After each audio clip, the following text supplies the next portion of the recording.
All right, I call this meeting to order at 6:36. Welcome to the Santa Paula City Council meeting today.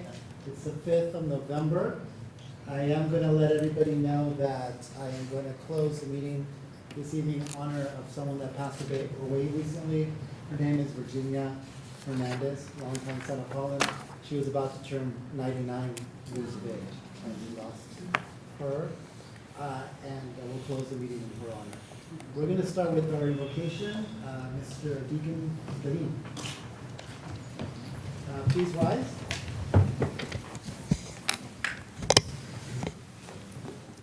Let us pray. Heavenly Creator, we gather here to thank you and humbly ask for your blessing for our community. Guide us by your wisdom and the grace given by the Holy Spirit so that we may reach unity. And let not pride, envy, nor greed be our compass. We thank you for the gifts to live freely in this country, but we also pray that the folks in Washington will resolve their differences and reopen the government. We acknowledge differences, but we should all remain cordial and respectful.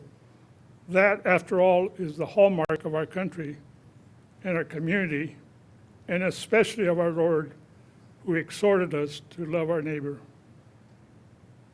We thank you for the gifts that you showered on us, that they will inspire us to inspire others. And we remind ourselves that we should never grow weary of doing what is right. We're reminded to see with our eyes, hear with our ears, and understand with our hearts. Amen. Thank you so much. I'm going to invite Gabby, who I see it, from Santa Paula Trading Company, to come to the podium and read us in the Pledge of Allegiance, please.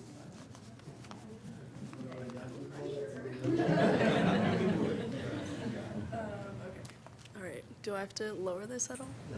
Oh, okay. All right. Right hand over your heart. Ready, begin.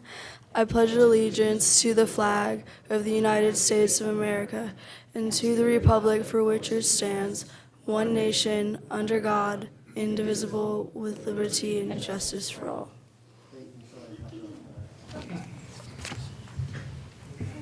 All right, so we are moving on the agenda. We're going to do the formal roll call. Ms. Bradshaw? Councilmember Crosswhite. Present. Councilmember Cornejo. Here. Councilmember Ornelas. Present. Vice Mayor Juarez. Here. Mayor Chavez. Here? All present. All right. All right, sorry about that. We are going to move on, Ms. Castillo, with the closed session report. Yes, thank you, Mr. Mayor. Just for the public's information, last meeting, we had a closed session that reconvened towards the end, and it was a continuation of one held earlier in the day. So out of public transparency, I'm going to report out on that closed session. That closed session reconvened under Government Code Section 54957B1 relating to public employee performance evaluation for the title of city manager. There were no reportable actions after that evening reconvening of the meeting. And then earlier this afternoon, council recessed into closed session to discuss conference with legal counsel existing litigation in the matter of Rivers Edge Manufactured Housing Community, LLC versus City of Santa Paula, pursuant to Government Code 54956.9 D1. Also in closed session was discussed conference with legal counsel liability claim, consideration of a claim pursuant to Government Code 54956.9 D3 and 54956.95 C, where the claimant is Rivers Edge Manufactured Housing Community against the City of Santa Paula. And lastly, conference with legal counsel under anticipated litigation under Government Code 54956.9 D2 and E1 involving one potential case. There were no reportable actions taken. Thank you. Thank you, Ms. Castillo. We're moving on to public comment. We're going to start with Mr. Carl Lawson. Welcome, Mr. Lawson. Thank you. Good evening, Mayor and council members. For over 30 years, I administered the City of Oxnard's mobile home rent stabilization system. And in June of this year, I was called to present testimony at a hearing before your Rent Review Commission, an analysis of the financial records related to that rent increase application before that commission. Mobile home rent stabilization seeks to strike a balance between two sets of property owners, those who own the land and the homeowners who rent the spaces upon which their homes sit. Any ordinance must accomplish three primary goals. First, protect the affordability of housing for your residents. Second, guarantee the park owner's right to a fair return on their investment. And third, protect the city from potential liability. One of the reasons you had a closed session that the city attorney just referred to here was that your city's ordinance is somewhat outdated. None of you had anything to do with creating it. It's from 1991. It has a few loopholes in it. It actually permits park owners to file as many applications as they want, as often as they want, each one costing the city thousands of dollars in time and in fees and staff time. I have experienced closed sessions like the ones you just had. The City of Oxnard had an ordinance, also adopted in 1991, which was almost identical to the one you have now. And during the 90s, over 20 legal actions were filed against the City of Oxnard. So we had closed sessions over and over again. Most of them involved a park owner claiming that a rent increase had been improperly denied or that their due process rights had been filed. Those suits cost a lot of staff time and money. But all that litigation came to an end. Oxnard brought it to an end. In 1998, the city created a participatory process to bring park owners and homeowners together, and they negotiated under the city's auspices a new ordinance. And essentially, we brokered a peace deal, which has endured for 27 years. Those amendments continue to provide protections for mobile homeowners, the affordability of their houses, but also they guaranteed fair hearings for park owners and fair returns on their investments. In Oxnard, litigation fell from an average of 2 legal actions per year down to 1 single action in the last 27 years. It can be done, and your city can do it too. Now, it's not proper for council to intervene in individual rent dispute cases, but it is very proper and appropriate for council to create an updated system which will allow for fair rent increases and allow for fair returns for park owners, guaranteeing due process to both sides. To create such a system, both parties have to be involved in the process of amending the ordinance. I was intimately involved in Oxnard's, and I know Santa Paula can do it. This council could easily address that first little loophole of unlimited applications and very costly applications. That can be done with a very short amendment. But after that, I recommend that you devote time to establishing a system to address the substantive improvements that need to be made to the ordinance. It will take time. It won't be easy, but it will be worth it. Those of us who've been through it before stand ready to assist. And I wanted to hand this to the city clerk to make copies for the council members, kind of showing what was done, what has been done in other cities to get there. I thank you very much for your time and consideration. Thank you so much, sir.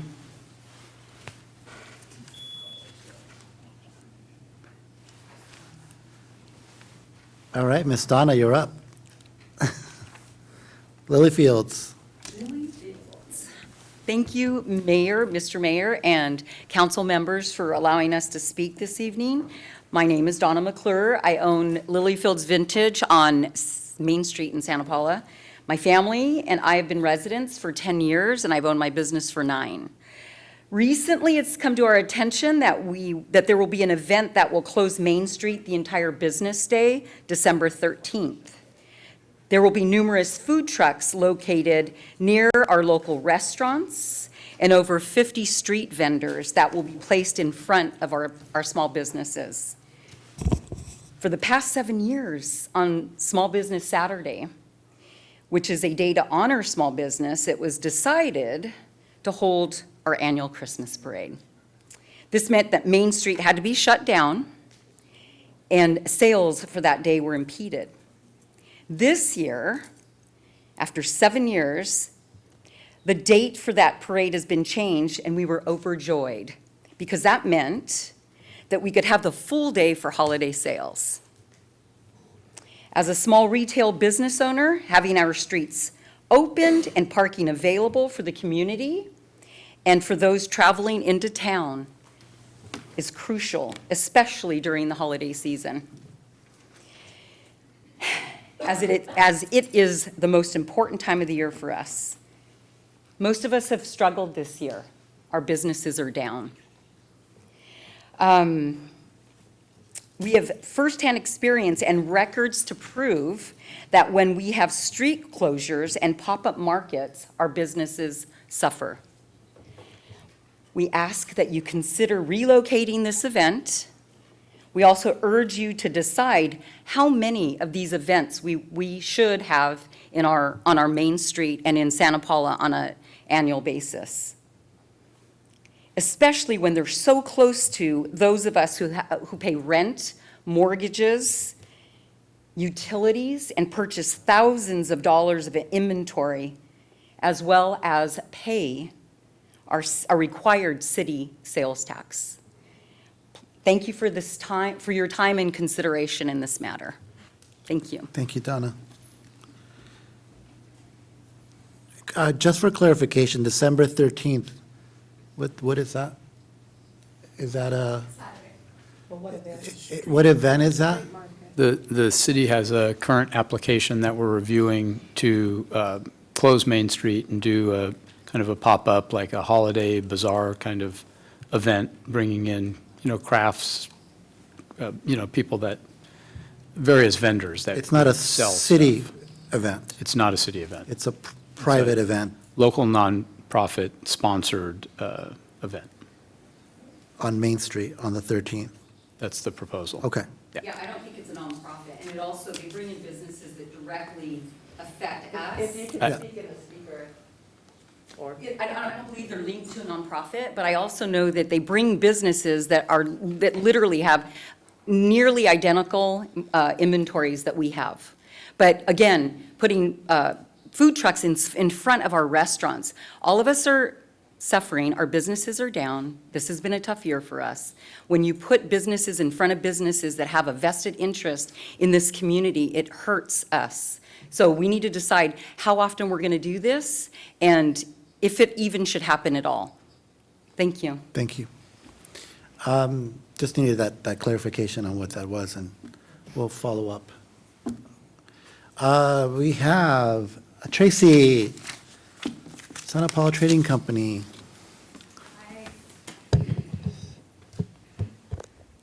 Thank you guys for listening to us, having us here. My name is Tracy Hanna. I'm speaking right now as the owner of Santa Paula Trading Company, a downtown business. And thank you, Donna, for coming and outlining what the issue is for us. Over the weekend, we started seeing social media advertising the vendor market on Saturday, December 13th, which is just the last 2 Saturdays before our Christmas holiday. Very important shopping day for us.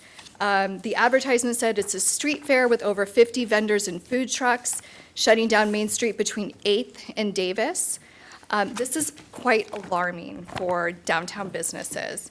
As a small business and for our community, as Donna said, this has been a rough year. It's a tough economy. Prices are rising on almost everything, including every overhead I have in my business. I am required to have a business license with the city, a resale certificate with the state, health permits for restaurants, and an account with the California Department of Tax and Fee Administration, where we collect and pay sales tax to the state and the city of Santa Paula. Vendor markets will pay a fee for 1 day, the use of our streets, and I'll be honest, I've been to vendor markets, I've enjoyed them, but I have never once paid sales tax to a vendor. And every sale that happens outside our store and is not collecting sales tax is hurting not only our small businesses, but also the city. It's nearly impossible to compete with the prices of a vendor who pays only a fraction to operate their business. And at least everything they sell is at least a 9.25% discount from what I sell.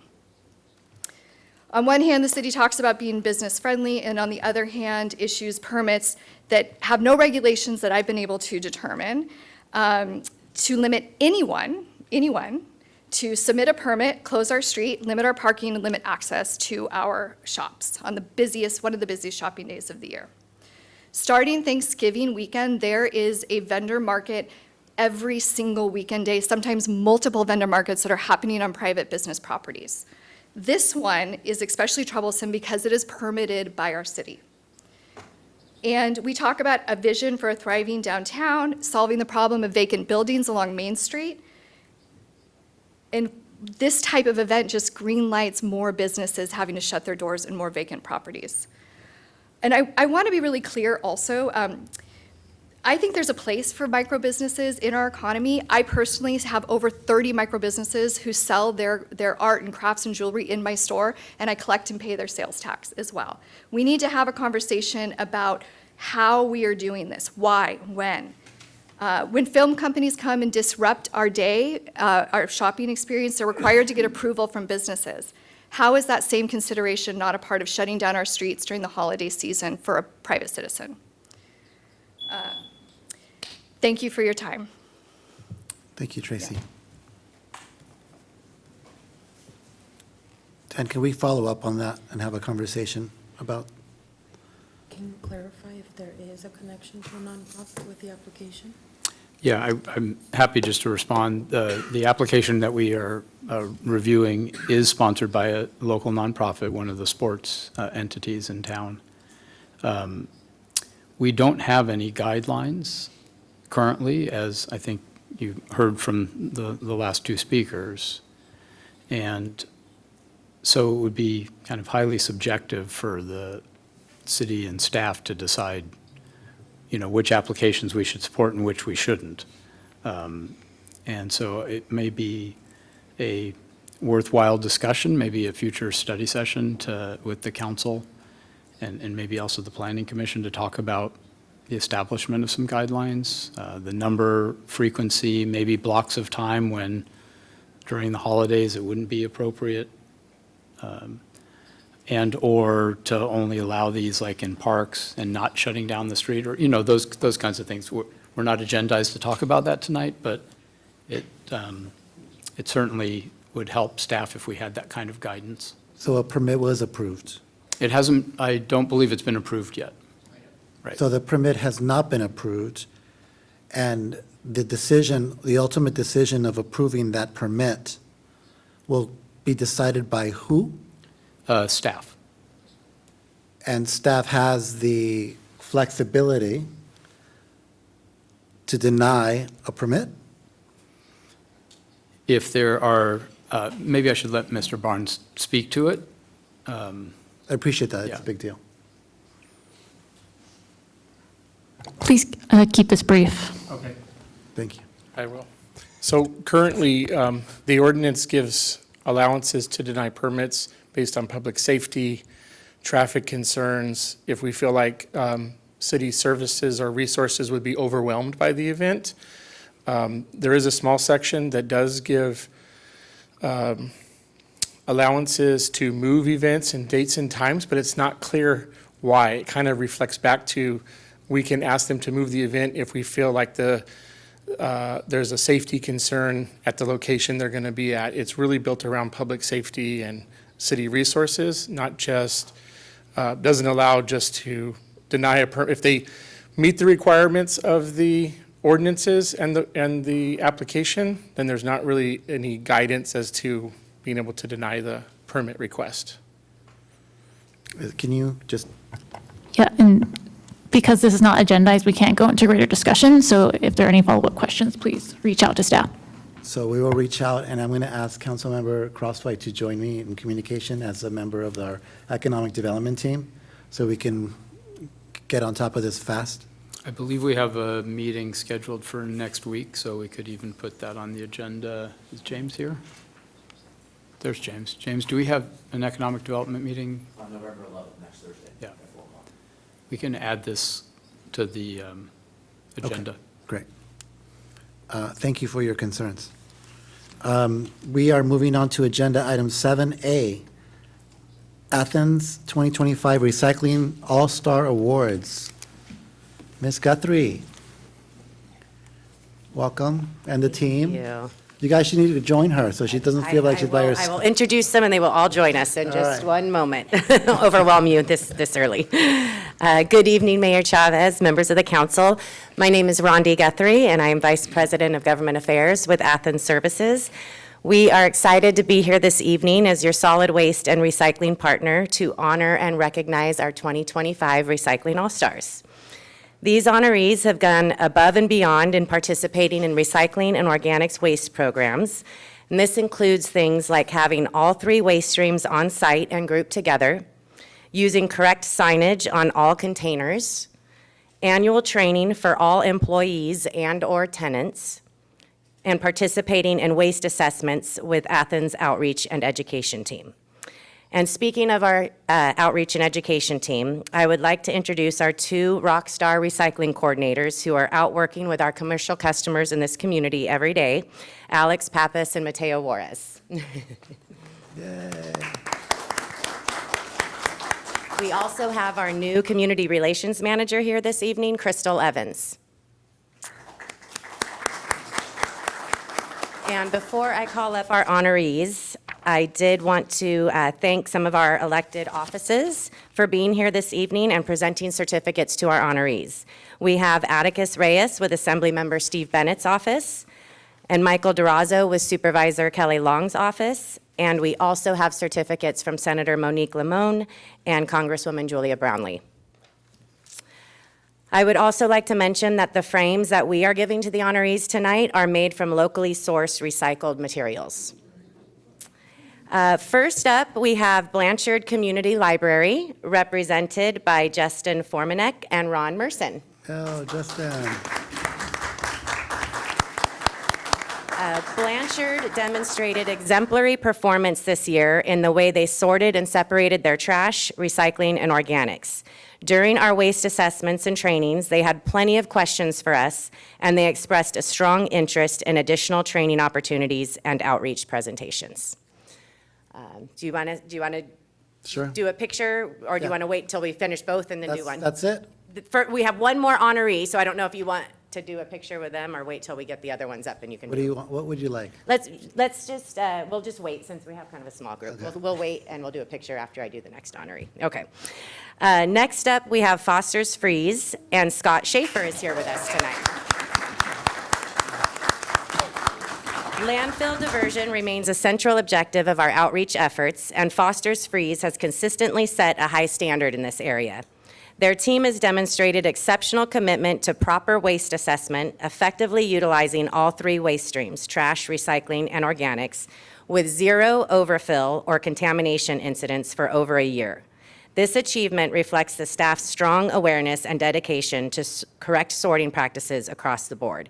And I'll just add how incredibly difficult that is and how proud we are of them for a food establishment to not have any contamination or overfills. Really good job. Congratulations to both of you. Thank you. That's all I have. All right, any words from our winners? Thank you. No? All right. I'm coming up for a photo.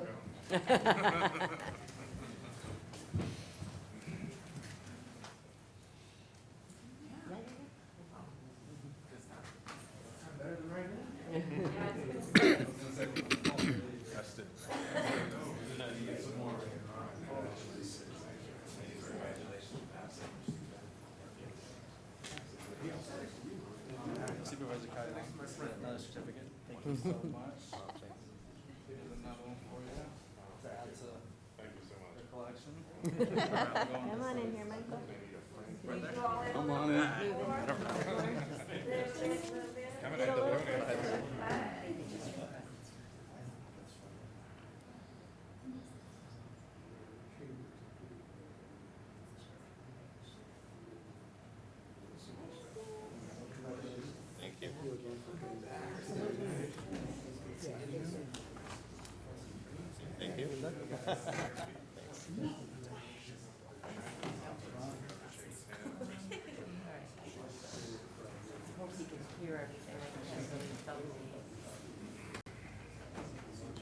Well, we use our microphones.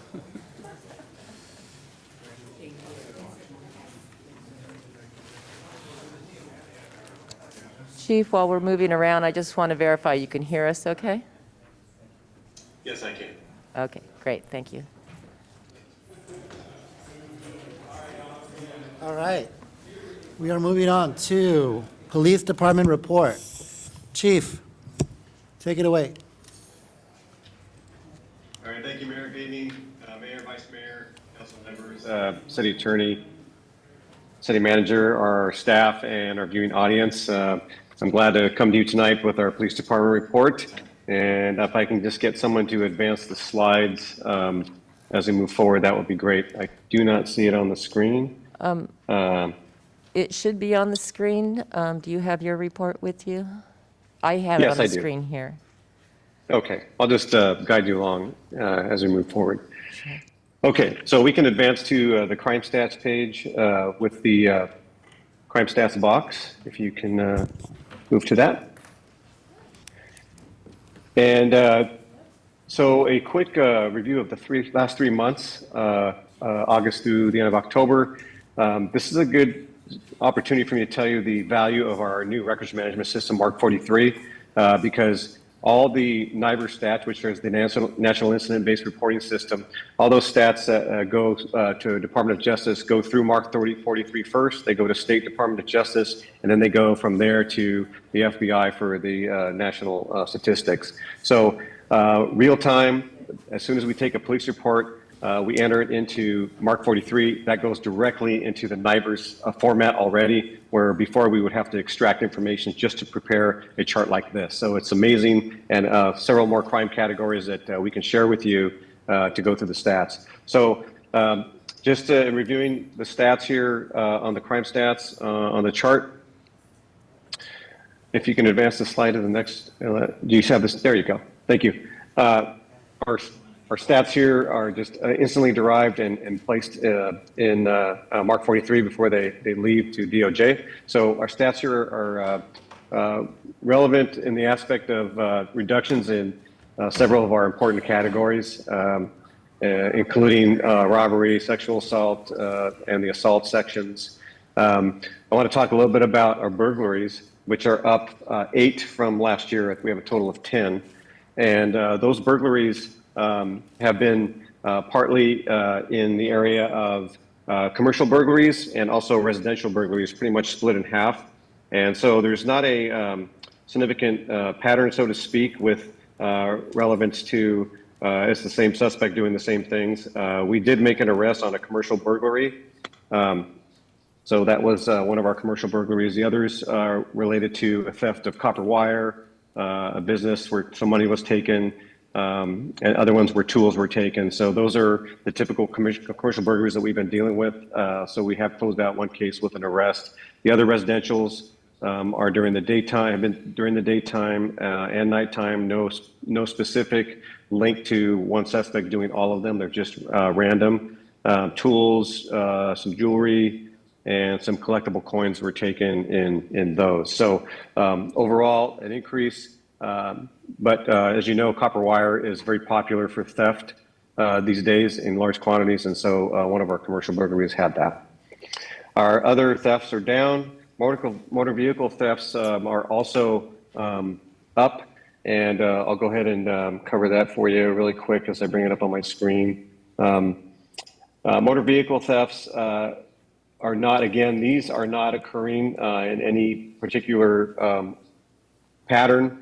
We had two, the stolen vehicles were shoppers, and one shopper left their keys in the car while shopping at a supermarket, and another made a walk into a liquor store with the engine still running with the keys in the car.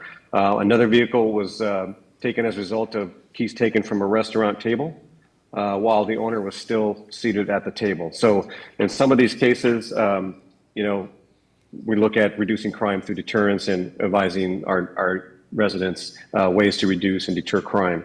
So for August, September, and October for stolen vehicles, we had 1 in August, 1 in September, and 6 in October. So these patterns are changing their trends, and we'll respond to the trends by doing the extra patrols and the crime prevention talks as well at our neighborhood watch. Next slide, please. All right, just a quick review of arrests. We had a total of 84 arrests over the 3-month period, and 69 of those are misdemeanors and 15 were felonies. If go to the next slide, please.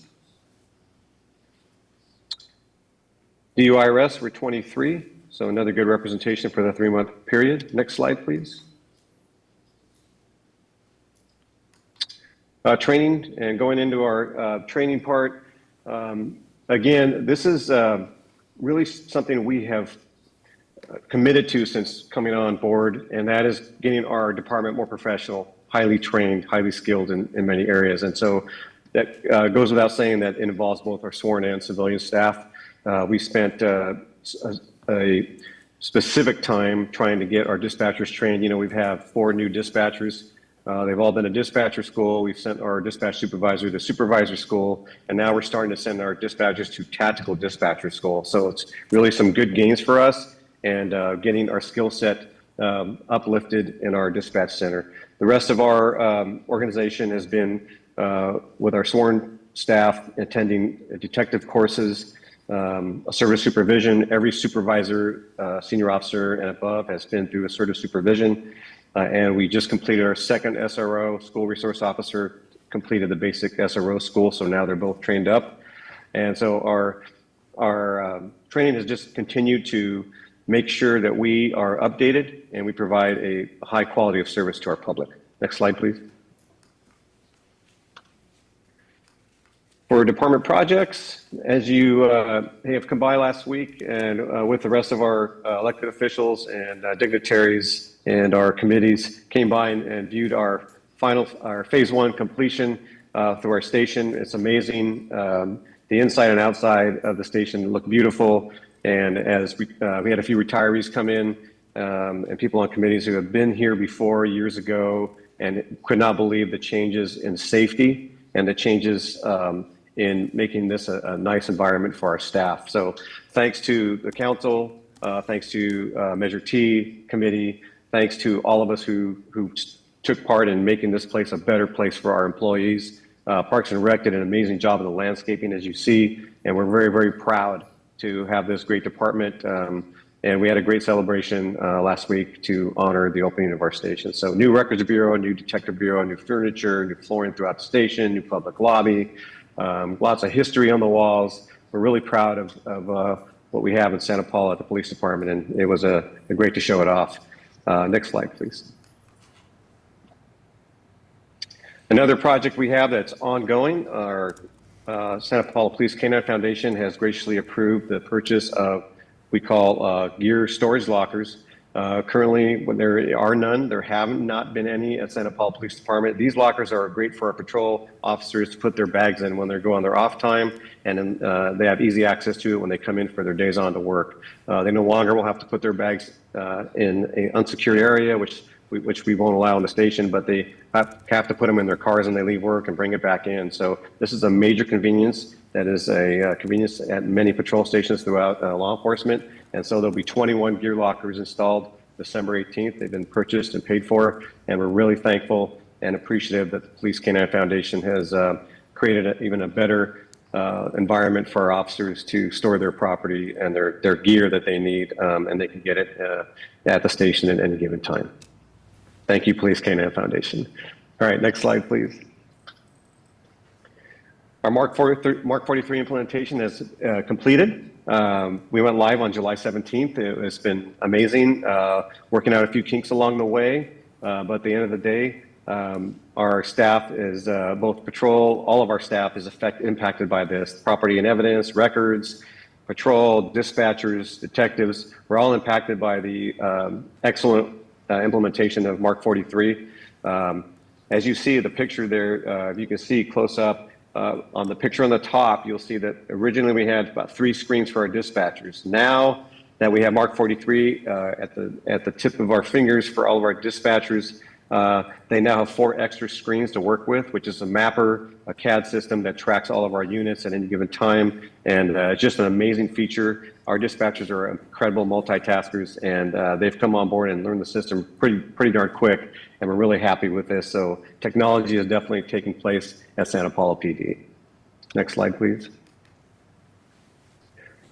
Construction projects, again, we look forward to phase 2. We just finished phase 1, and we don't want to forget about the 2 other phases that we still need to do. The phase 2 is important for us because it involves a new property room with more space, a new employee break room, and also a new conference room. So among other things, we will get some more upgrades that are much needed at the police department, and we look forward to doing that in the near future to make our station continue to be a great environment for all of our employees and gives them reason to want to be part of Santa Paula PD. Next slide, please. All right, staffing and recruitment. We currently have vacancies we're trying to fill. We had 3 officers in background for lateral entry. 2 of them did not pass, so we ended up with 1 who's now on field training. We do have another batch of officers going through that system right now for background. So as you know, it's tough to hire employees with the strong background standards that we have along with post. And sometimes they drop out of background for a multitude of reasons, and we will not lower our standards to hire the best quality officer in Santa Paula. We had a senior police officer recruitment, and we had promotion for Senior Officer Dan Gosselin, which is great. We have recruitments we have now closed for administrative analyst, the property room evidence technician, and part-time police cadet. So we'll be doing interviews shortly for all those positions. The administrative analyst is going to be very, very helpful for our administration for the fact that we don't have an administrative sergeant at this time. Next slide, please. For our engagement, just want to go over a few things. We had another great national night out at Veterans Park. The Police Officers Association worked together with a bunch of community-based organizations and governmental agencies who came in and had booths. We had free food, and again, a great success. Council members were there, and other law enforcement agencies and public safety agencies, Ventura County Fire, AMR were there. Another great event, raffled off some prizes, and so another opportunity for the police to connect with our community and the community to build trust with us as well. Next slide. We've had several neighborhood watch meetings in the last 3 months. We had one at the Harvest, one at the Oaks, and also one at the Oaks Mobile Estates. It's not just in a time for me or the commanders to visit with neighbors. It's a time for our officers, even our dispatchers, to visit and answer questions they may have, animal control officers. So we always bring a group of our staff to not just stay there and watch what the presentation is, but actually engage and answer questions. So it's also a benefit for us too. Next slide. All right, Cones with the Cops. That was our first venture with McDonald's a couple months ago, and it was a huge success during the summer months. Afternoon ice cream cones for the kids who came by after school and parents, and we handed out information, gave the kids goodie bags, emergency preparedness information as well. And our partners at McDonald's want to do some more with us, which is great. The owner there showed up and showed great interest in advocating for public safety. And we also, of course, want to thank our Santa Paula Chamber of Commerce, who sponsored all of our Coffee with the Cop and Cones with the Cops over the years. And we appreciate their support continuing. And they do a great job, and we're thankful they're on board and participate with us. Next slide. We had our first Parent-Student Awareness Forum. This one was at Limoneira. We have some issues that were going on at the high school. And these were between students, a group of students at who live in Limoneira, and also a group of students that live in the city. We brought out all the SROs, our commanders, even our dispatcher. We had translators there. We presented in Spanish, and we had a good turnout. We had 35 to 40 people who signed up, actually who attended. It was parents and students, and so it was very good. We had preparedness information, and among the topics talked about were vaping, immigration, issues with crimes and victim advocacy with our DA's office, who were there from Family Justice Center. So another great presentation. So we'll be doing one at the high school before the school year's out. Next slide. Preparedness, we continue to move forward with our community emergency response team. We have a class graduating in November. They started in October. So they'll be graduating shortly. And our preparedness has reached out to all of our neighborhood watch groups with information as well. Next slide, please. Recognition. Just want to go to honor our field employee of the quarter here at the city. Community Service Officer Juan Navarrete. He was voted by his peers to get this award, so congratulations to Juan. Next slide. During this time period, we also honored Ventura Elks Officer of the Year, Detective Matt Harbin, for his amazing work over the past year. He's a field training officer, a range master. He's on the honor guard, and he's just been the epitome of a professional, outgoing employee with the police department. So congratulations to Matt. Next slide. Our MAT Awards, DUI enforcement, Brittany Najera, she was voted as not only as her number of DUI arrests for her participation in the tri-counties of Santa Barbara, San Luis Obispo, and Ventura, but she was also nominated and was voted Outstanding Officer by MAT Awards, the whole entire organization for this period, for this year, for her amazing work in taking guns off the streets, DUI enforcement, and saving lives. So thank you, Officer Najera. Appreciate it. Next slide. And I sent all of our sergeants to Supervisory Leadership Institute, which is a very prestigious 8-month program. Sergeant Mike Hoppin recently graduated, and I traveled to go see him graduate, and well worth the time. And congratulations to Sergeant Hoppin. Great leadership is coming. Next slide. I believe we also had some statistics here. I wanted to go over it. I don't see them in the presentation, but let me see if we had some statistics on citations, and I'll go over those pretty quick here. Let me just bring them up.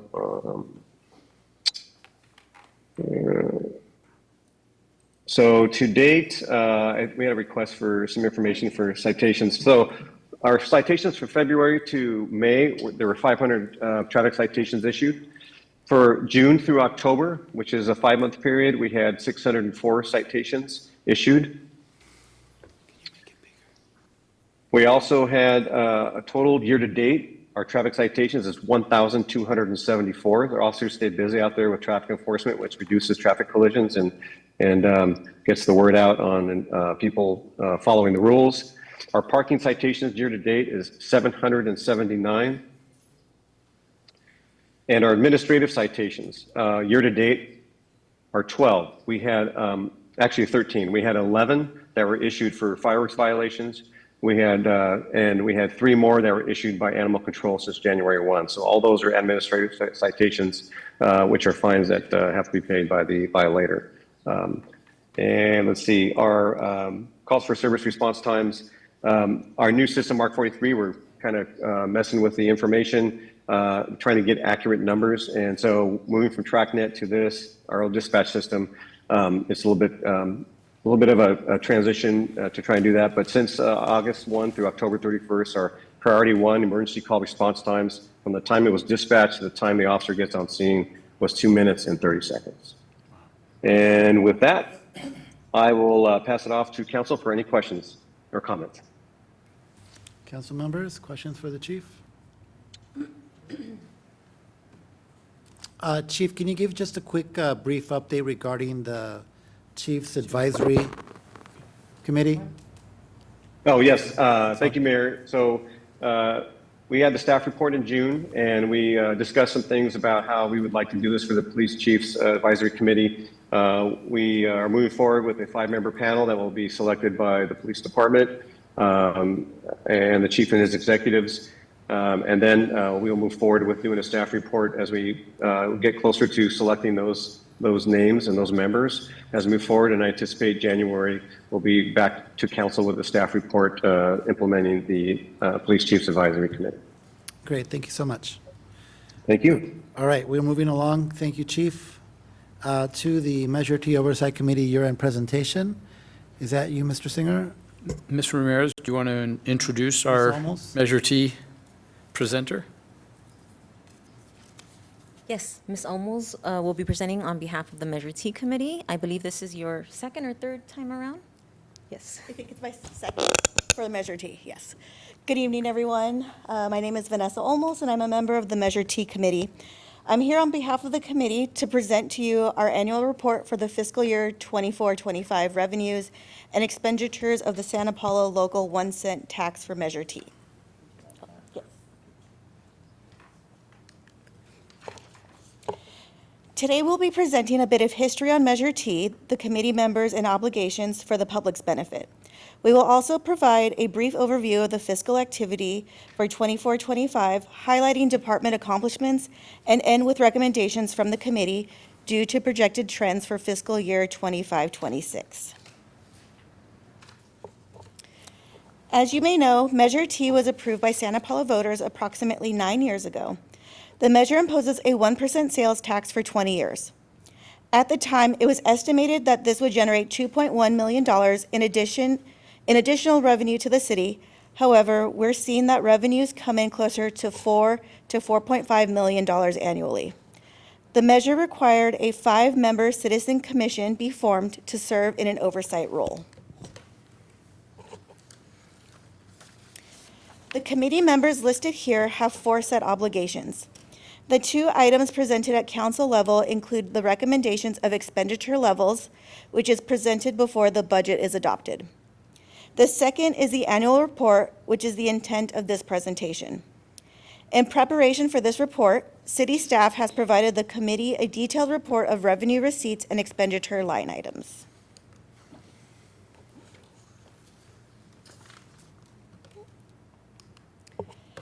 The Measure T fund ended the fiscal year with a fund balance of $1.46 million. Of this total, $1.1 million is set aside for carryovers, leaving a fund balance of approximately $351,914. Staff has identified additional needs that the committee is in support of, as shown in this chart, and to be discussed in further detail later in this presentation. A brief overview of the tremendous work done utilizing Measure T funds.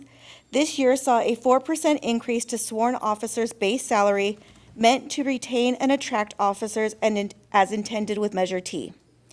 Funds were also used as the local match to fund transit services and street repairs. And of course, the Parks and Recreation Department hosted numerous classes, summer camps, and hosted summer movie nights pre-pandemic. It is anticipated that the sales tax generated for Measure T will remain steady, with the state of the economy causing staff to project no further increases in the fiscal year 25-26. Due to a sales tax revenue that is one-time in nature, the Measure T fund has an ending positive balance of $351,914. The committee is in support of the staff recommendations for using this balance towards the 8th Street lighting project to bring solar lighting in the amount of $150,000 to a vital part of our downtown area. Likewise, $166,934 is recommended to improve downtown parking lots, with the remaining amount of $34,979 needed to pay for the 2% one-time payment to staff as agreed in the labor negotiations process. So that concludes the presentation. On behalf of the committee, we thank the council for having us and continuing support of the wishes of the community and utilizing Measure T funds for their intended purposes. If there are any questions, we will take them. I have Christy Ramirez and Dale here to assist as well. Ms. Crosswhite? No question? No, I'm good. Just levity. I have questions later, but not yet. Ms. Cornejo? The only one that comes to mind is, I understand the value and the decision for the 2% in the labor, but that usually has traditionally not been part of those taxes, as they have been specified usually for police departments, the infrastructure, and Parks and Rec, and youth, so. It has typically been. We're just trying to be more transparent in this case because the 2% was kind of negotiated at the end and it wasn't originally budgeted, but it's just part of salaries. Right, which apply to all of those departments that we talk about, but I did just want to point that out as a kind of a standout, being that we all understand that it is a general obligation bond in which monies could be spent any way we wish, actually, that is legitimate to our operation, to our city, but we try to stay as true as possible to the desires of the voters at the time when they voted to do that. So I just wanted to point that out. Yes, and so that's a great clarification, is that That 34,000 is solely for the salaries that are associated with the police department that is already funded by Measure T. Excellent. I appreciate that. Thanks so much. Mr. Ornelas? Vice Mayor? Nothing. No. Can you go back real quick? Every time we have these big capital projects, I love to like shout it out, because 8th Street lighting project, obviously that's something we need essential. Also the downtown parking lots. Does that include lighting aside from, can you share details on those lots and which ones? The 2 lots? Thank you, Mr. Mayor. Yes, so the lots that we're looking at, the city actually owns several lots in the downtown area. Off the South Alley, we have probably the largest single lot. That's right behind the Public Works offices. And then on the north side, we have a lot as well that is in need of repair. And we have a second small lot on the south side of the alley. And then the final lot would be right here at the Veterans Memorial Park, between the park and the post office. And but until the fire department project is done, we probably don't want to touch that one and see where we are at the end of that project. We are looking at lighting for those areas, and in fact, playing around with the idea of putting in solar power lighting in those locations as well, so we can light them a little better with no ongoing cost for power. And then timeline. So for the largest lot there on off South Alley, I need to get together with one of our interns to go, and she's actually an architect and is going to help us with maybe a layout design for that larger parking lot. And so it's just a matter of me getting with her and getting started on that. We would like to be able to do something even this fall with this fall paving program. In addition to those parking lots that are downtown, there are a number of parking lots where we have some funding as well. And so we're interested in getting to all of those. We may not be able to get to anything until next spring, probably late spring, but we're going to push forward as quickly as we can. Great, thanks. This is a file and receive. Okay, Ms. Olmos, thank you so much for your time. And it's exciting, these improvements happening. All right, well, moving along to the agenda, City Council reports. I'm going to start with Councilwoman Cornejo.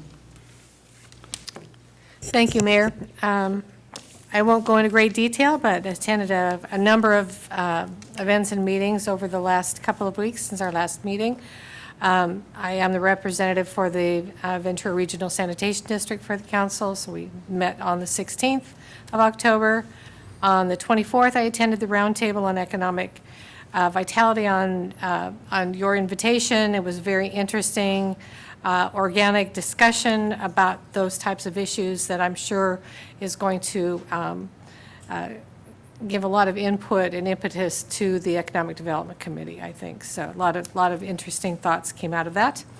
I attended the police station open house on the late side, so I missed the cookies and the crowds, but it was really wonderful to get a chance to see the department and how good it looks. And I did attend the Elks Officer of the Year Awards dinner, and got to be there in support of Officer Matt Harbin and his family, that were exceedingly proud to see him accept that award, and it was very special. It's the second year that the Elks have done that, and they honor those who have been selected by their own departments for the first responders, fire, police departments in the region, not full county, but in the region. And so it's really heartening to see them give that recognition and dinner and a chance for they and their families to celebrate. So it was really great to see. Thank you. Ms. Crosswhite.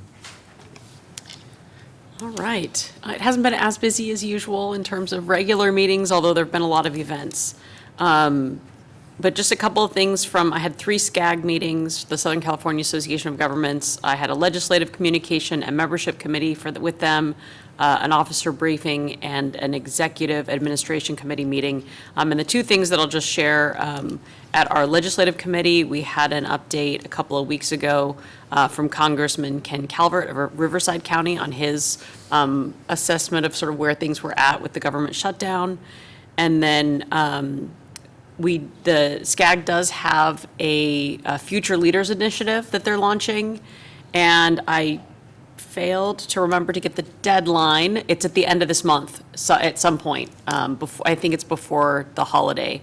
But what it is, it's for young people ages 18 to 24, and they're invited to apply to be a part of what will be a 6-month civic leadership pilot program for young Southern Californians who are passionate about making a difference in their communities.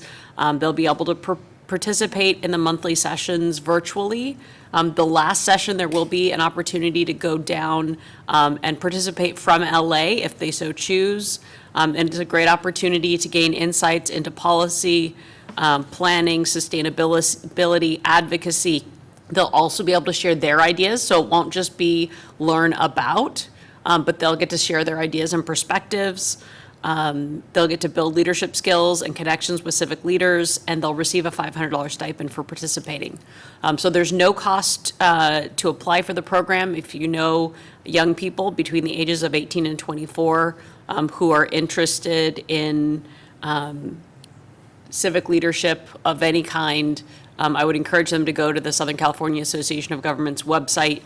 I tried to get the direct link, and it's just easier if you go to the website and search for the Future Leaders Initiative, or even putting, your search browser, Southern California Association of Governments Future Leaders Initiative, and it pops up. So again, if you know anyone who would be interested in that program, it's a pilot program. They're going to see how it goes.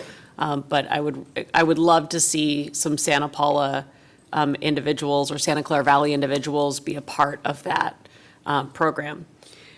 Also, our Immigration Ad Hoc Committee meeting, we've had 3 meetings since our last meeting here, and I'll see if Councilmember Ornelas, when we get to her, if there's anything she wants to add.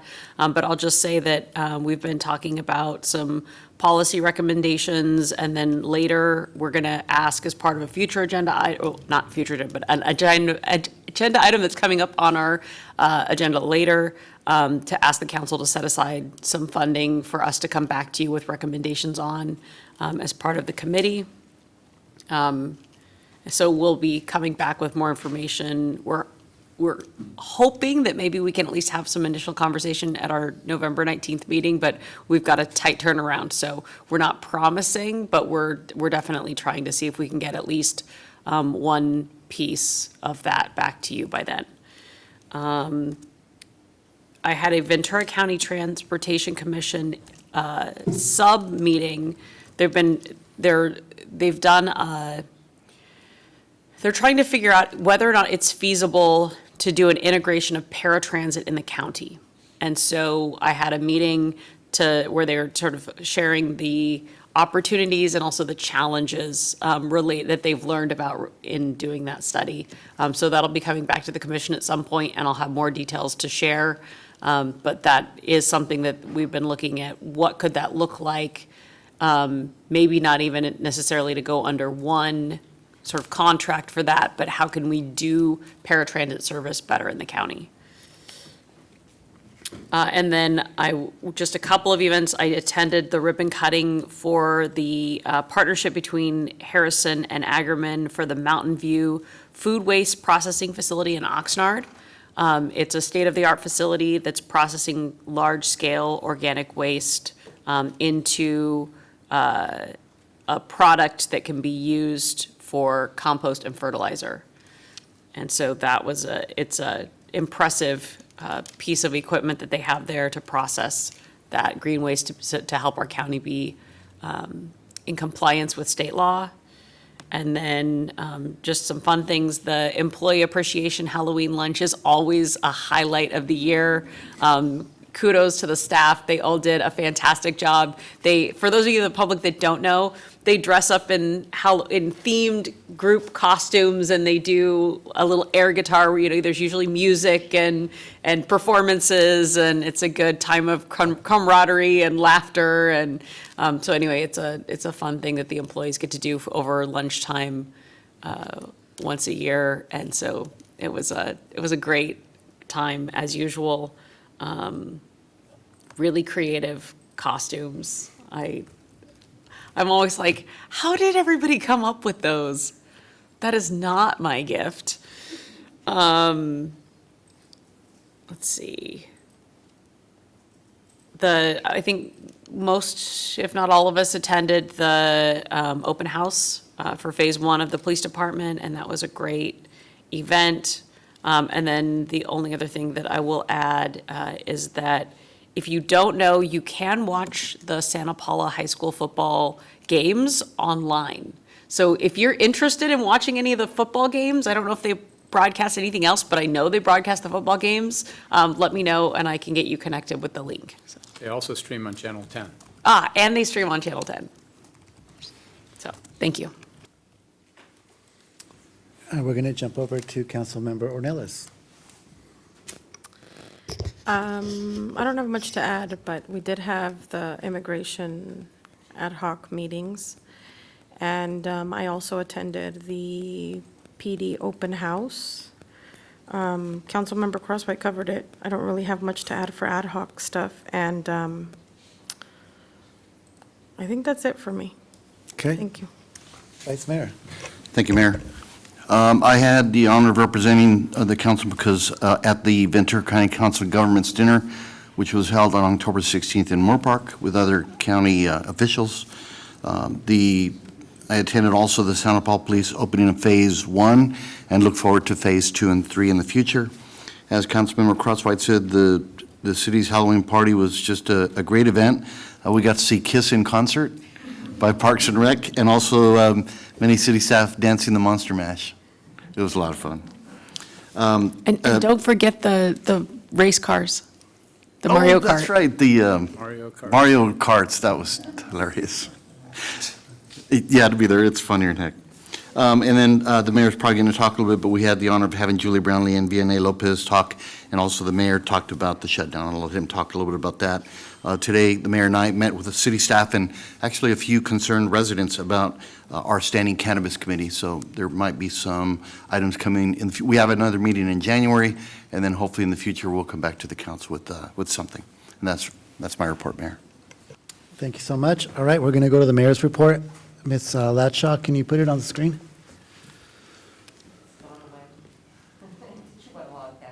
Oh, sorry. One moment. I'm sorry. Who was there earlier?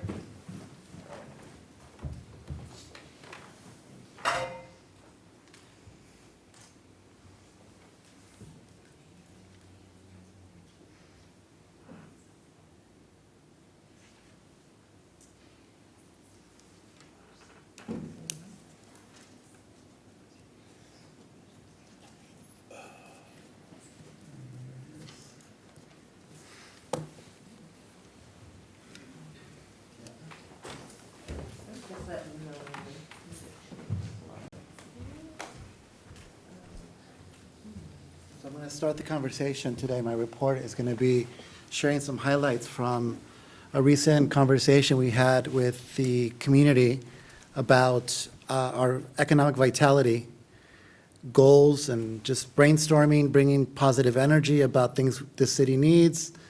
And so can you go to the top right where it says share?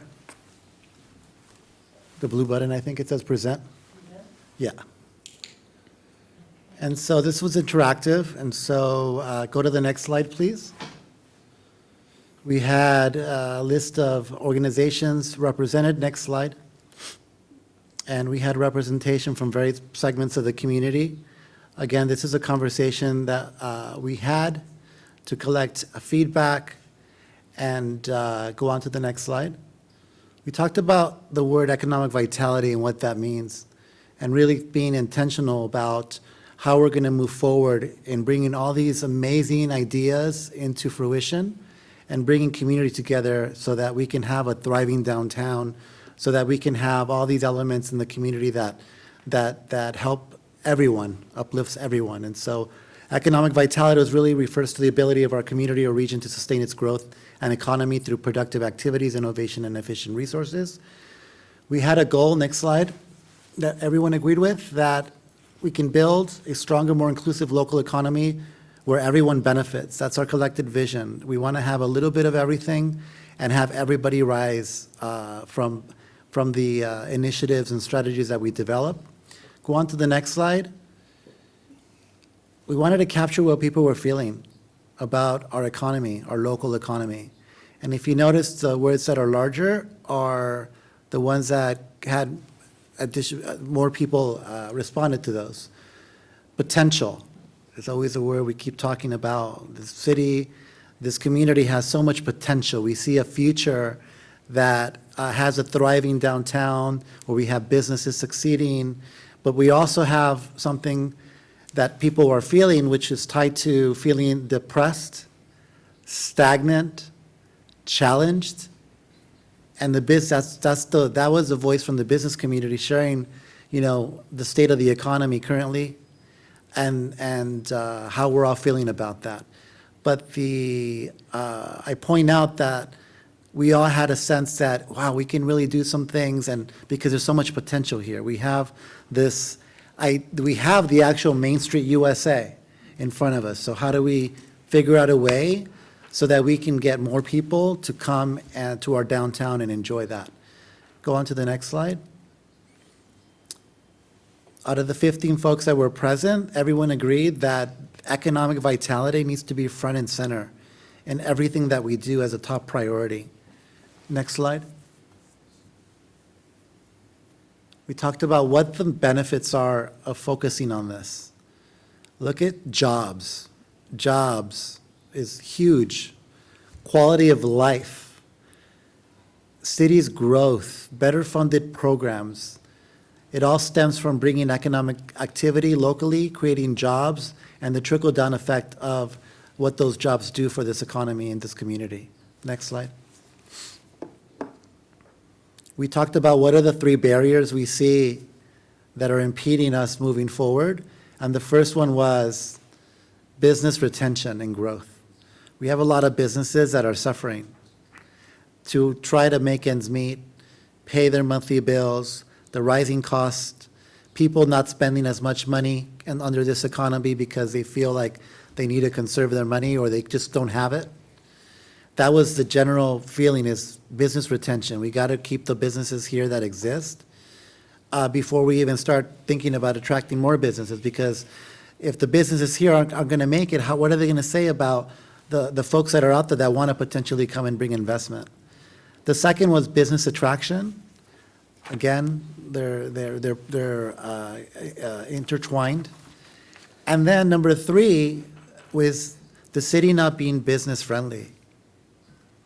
And that's part of a culture that we have to really focus on addressing. And then we had these other things in here. Next slide. So what should the city do? And there was a lot of information here. I'll make this public and available to everybody. If you scroll down, just go down to you can see that there is, everyone has multiple solutions. And these are things that we're going to take to heart, tie into the discussions we're having on our economic development plan through our committee, and figure out where we can make some progress on those things. But this was really eye-opening for us to really see things that were right in front of us by hearing the voice of the community. Next.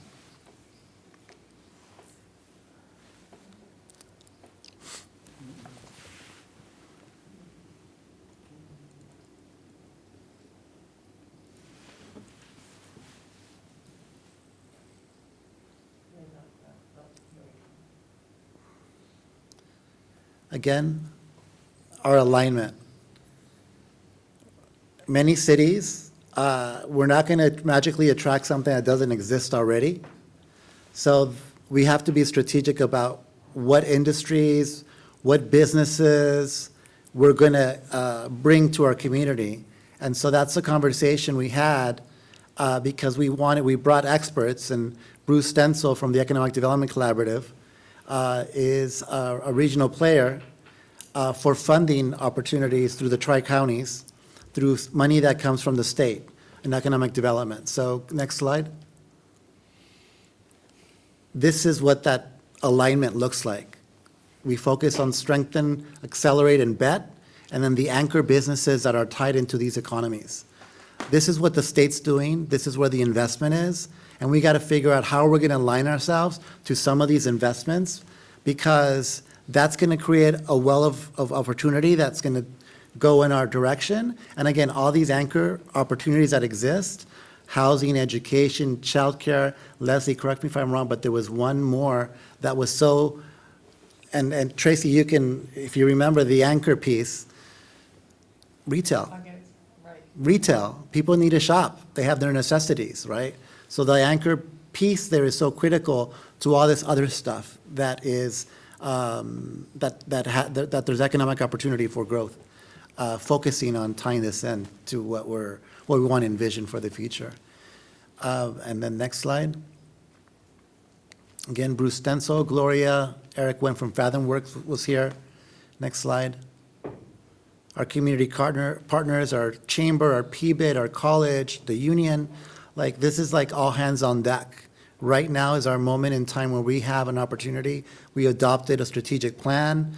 We have funding and resources available. Now we want to get more voices, and our partnership with the chamber, PBIT, and all these other partners is so crucial to being part of that conversation and molding those solutions.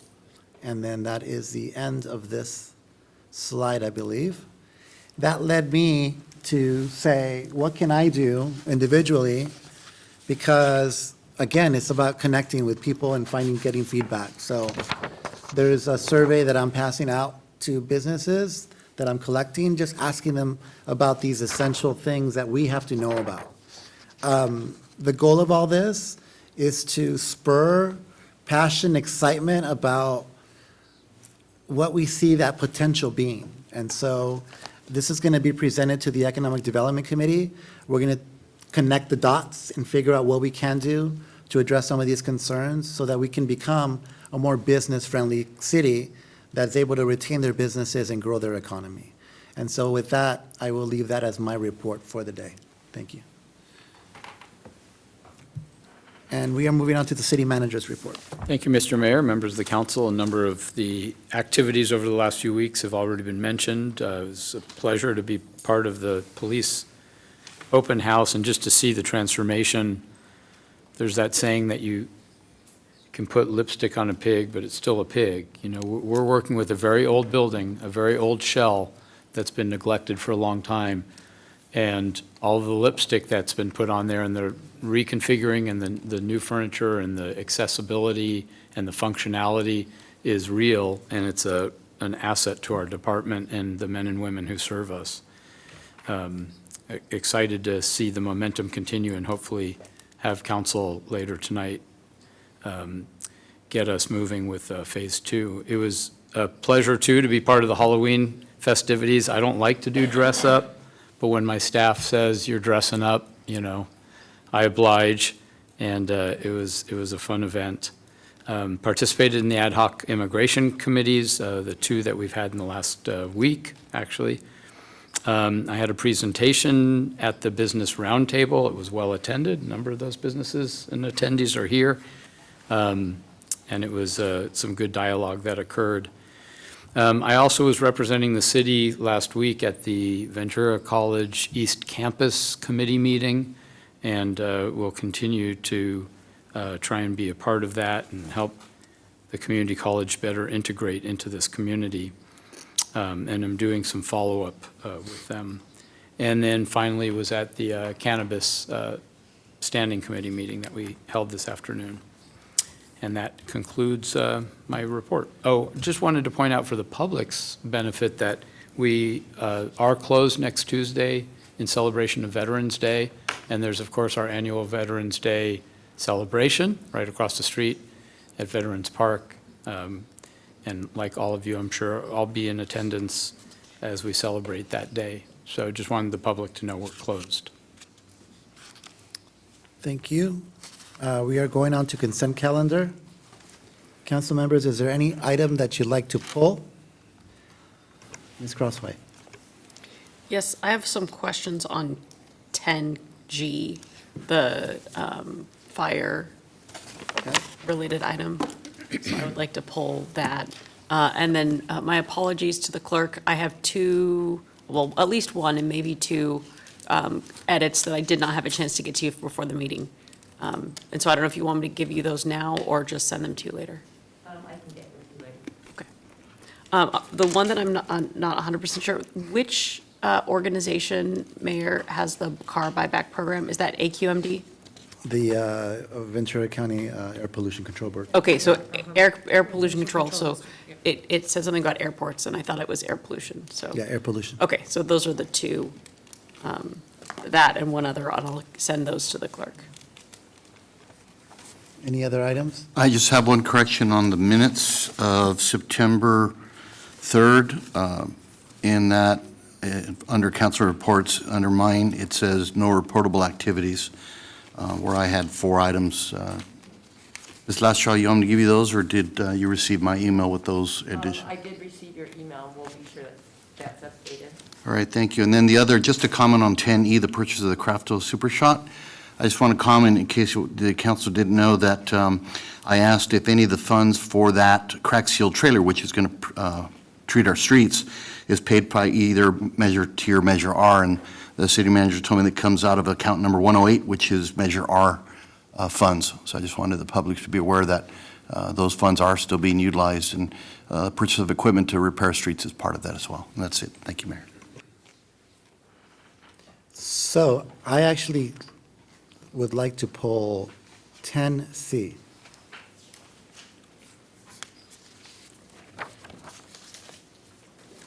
And then, Ms. Crosswhite, you had G, you had some questions about? Yes. And then, Mr. Vice Mayor, you have 10E? No, I just wanted to mention that 10E, I'm sorry. For clarification, that it was for the council's and the public's knowledge that we did utilize Measure R funds for the purchase, if we approve that, for the purchase of that equipment. Okay, great. All right, do you want to ask your question first? I'm going to need to pull the item. Okay, let's pull. So I don't know if you Could need you to do pull 10C your item. and 10G? We'll just pull those two. Yeah, so I would move approval of the remainder of the consent calendar with the exclusion of 10C and 10G. I'll second that motion, Mayor. And that would be with the corrections to the minutes? Yes. I'll second that, too. All right, all those in favor say aye. Aye. All right, motion carries. We are looking at, we'll start with 10C. So the reason why I'm pulling this is because had some questions. Is the finance director here? She can be. Okay. Maybe you can answer it, Mr. Singer. Mr. Barnes might be able to as well, so. I'd like to know, when we're charging for these services that we provide the community, right? What is what I consider the true cost? For instance, if people are already working and they're on shift, and you're just reassigning them to put the barriers or work that day, or they're always, right?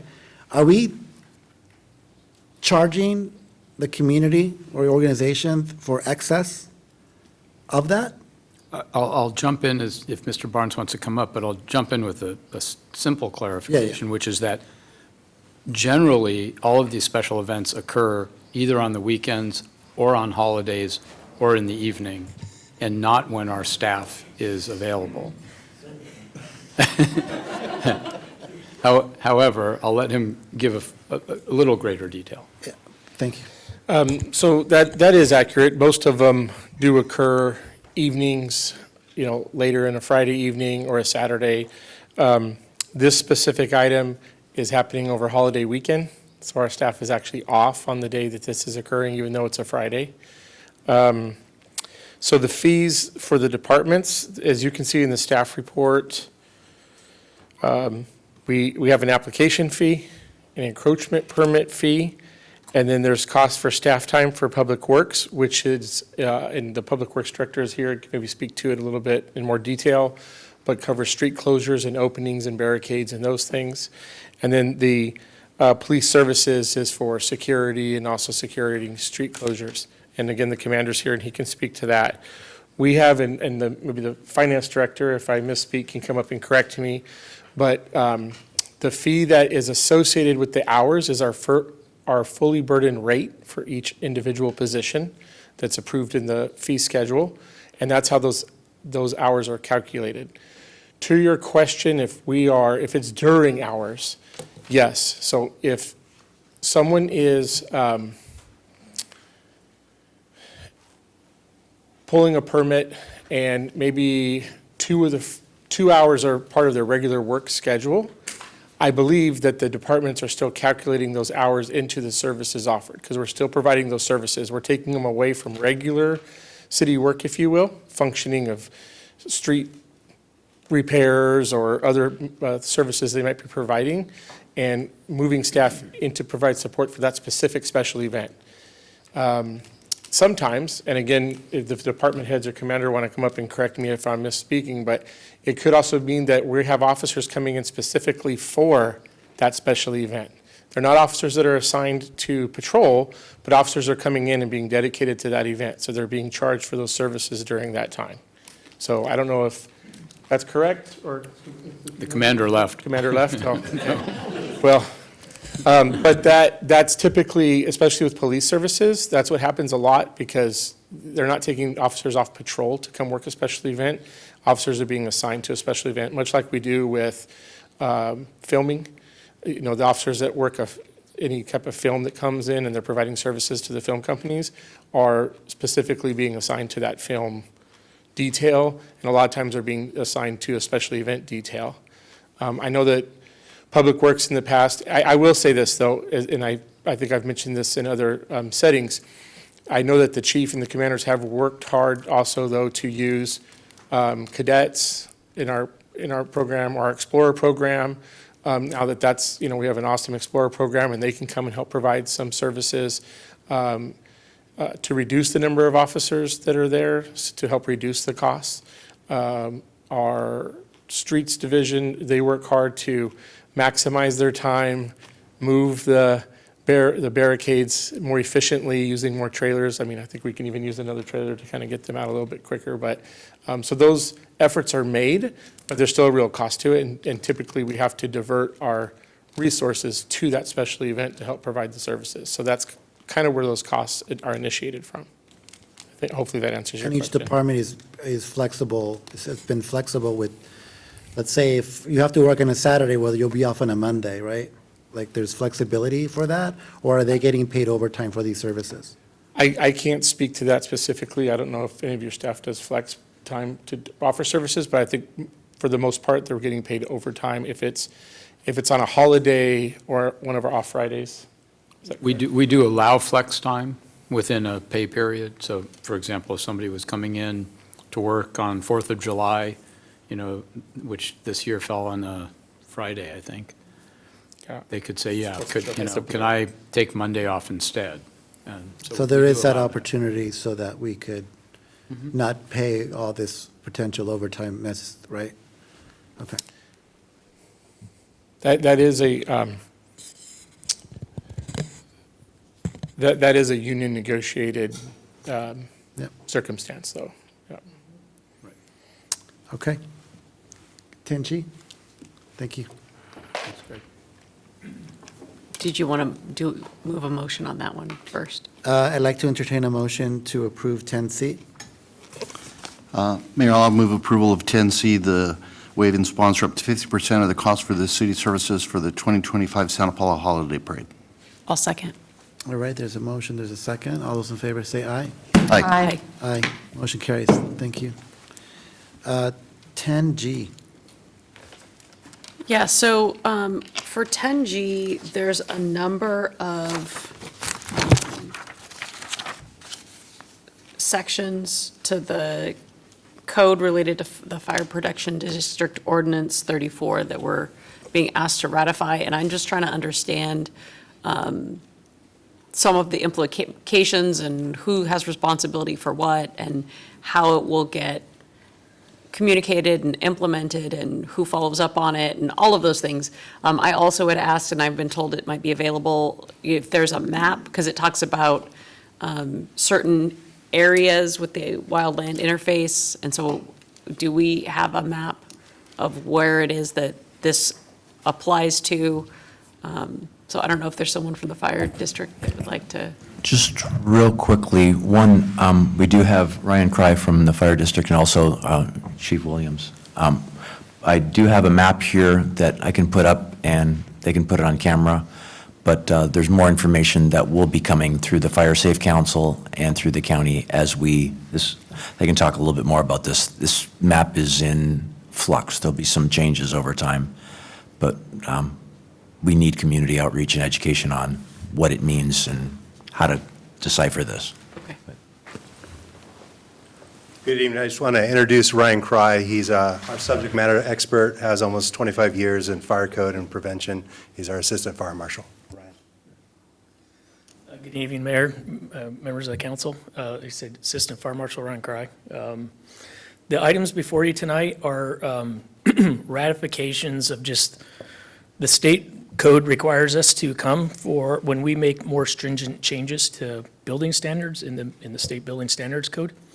And for those to be enforceable in each of the jurisdictions, we have to come for ratification. The three items tonight is our fire sprinkler provisions that have been in place since 1982, with some minor amendments in 2007. Nothing's been changed in those provisions for this code cycle.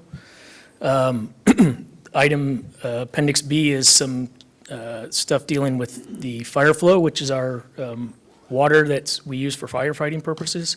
Again, no changes since 1991 in those. The item 604.11 is currently in effect in Ordinance 32 that deals with combustible fencing in the fire severity zones. There was some minor modifications to that. The current ordinance requires the fencing within 5 feet of the structure that's perpendicular to the structure to be non-combustible. The minor change was made to try to start to come in alliance with the Zone 0 regulations that are currently in effect under discussion and development at the State Board of Forestry.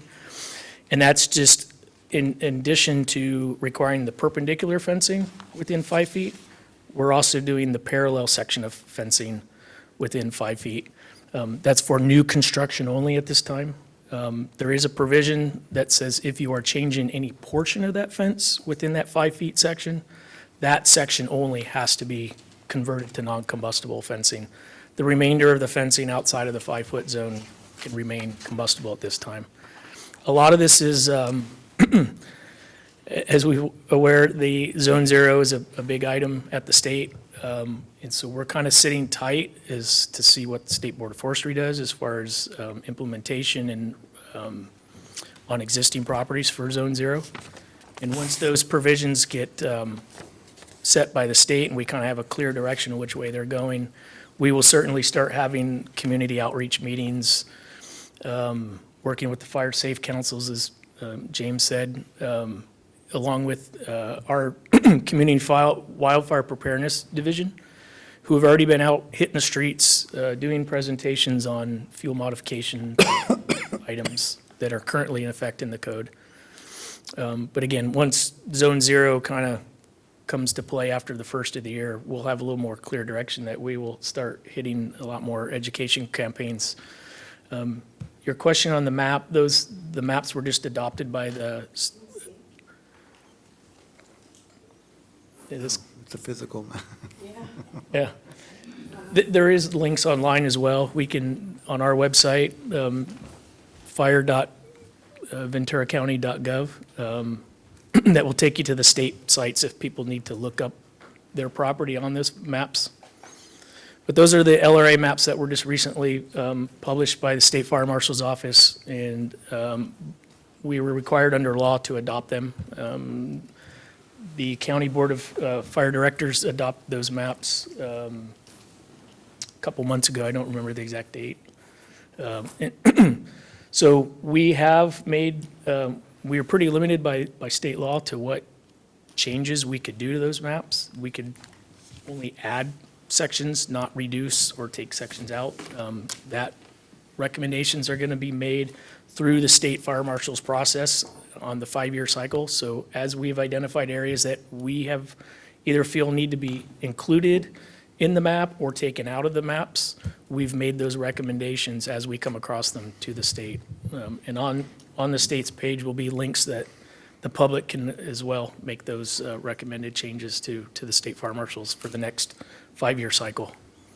So then these changes in this ordinance, does it apply to everything or just, the red or the orange or the yellow, or how, if someone's?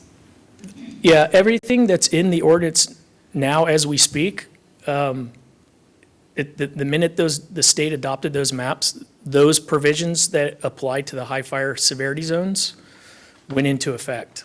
So anything you're voting on tonight doesn't change what applies to those zones, that those are already in effect just by the fact that those maps were adopted. So all of your high fire building requirements out of the building code, chapter 7A, which will soon move into the California WUI code, Wildland Urban Interface Code, will be in effect to all those zones that are now in the red zones. And there are some provisions that will apply into the orange zones as well. But again, those provisions are already in effect under the current codes. Okay. So even if we didn't adopt this, I'm not saying we're not, but even if we didn't, it would still apply. It would still apply. And then who enforces this? Like, there's stuff on here about, vegetation, and if you're replanting vegetation, you can't, there's like prohibited kinds of vegetation you can replant. So who's in charge of? Enforcing what kind of vegetation is supposed to be where and what can be replanted and? It all comes through our department. Our Community Wildfire Preparedness Division, when there's projects in the high fire zones that are proposing landscaping, they actually do a plan review on the landscaping plans, and we'll work with the property owners to help them determine which plants can go where and how, the spacing and all the different requirements that go along with it. And so then, there's stuff in here about attics and whether or not they require sprinklers. Is that just in new construction, or is that in that whole red area? That's throughout the county, regardless if you're in a fire zone or not. That has to do with the basic building codes and construction. That all comes out of our fire sprinkler provisions in section 903. But if a house doesn't have a sprinkler attic, what triggers it? I mean, obviously, new construction is going to have all of the nice bells and whistles and best practices, but what triggers it if So if a house you that's, don't? if a house is not sprinkler currently, there's a retrofit provision in the existing ordinance that says if you add more than 1,000 square feet and that addition then exceeds 50% of the legal existing square footage, the house has to be retrofitted with sprinklers in addition to the new component or sections of the house being constructed. Typically in a residence, though, attic sprinklers are not required in a single-family dwelling. That section you're referring to has to deal with like multifamily type apartments, hotels, those kind of things that have a little bit elevated sprinkler system that you find in a single-family dwelling. And then how does the explosives and fireworks ordinance that's here work in conjunction with the one that we have? Because we have our own fireworks ordinance, and so how do those two things, because this has its own provisions. I'm not aware of, I've never seen the one for the city, so typically all the. No, I was just going to say, as Mr. Cry had said earlier, if we have, there's state requirements, we can't do less than what those requirements are. In our case, much of our ordinance is more stringent than that. So we have the right to do that.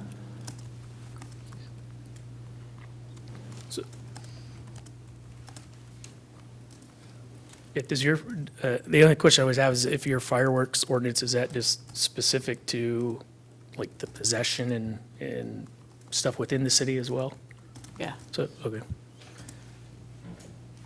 It lays out penalties for using and having possession of So I- any kind of fireworks. I would assume then if the situation arose and the police department was interacting with them, they could enforce the most restrictive of the two provisions. Okay.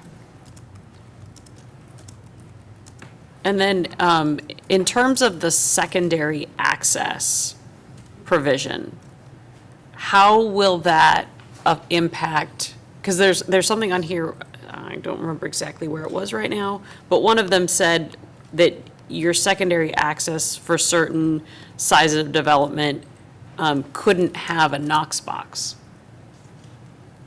So, Couldn't have a, so it said, so it was under secondary access, and then there was a section that said no limitations of use, and then it said secondary access roads shall not be limited for emergency use only, and shall permit the free passage for egress at all times without the use of key, remote, or other special knowledge. yeah, so what that's saying is you as a resident of that community should be able to use that exit at all times. So typically how that's done is through a looped gate sensor. You drive up and the gate opens and you can freely egress in the event of an emergency. Because that is not the way any of those work in town. Yeah, there are old, yeah, we have them. So I'm just trying to I'm trying to understand with this, the implications for, I mean, since it's on here. Yeah. The implications for, like, does it affect anything that already exists or has been approved? Or does it only affect things that are approved from here on out?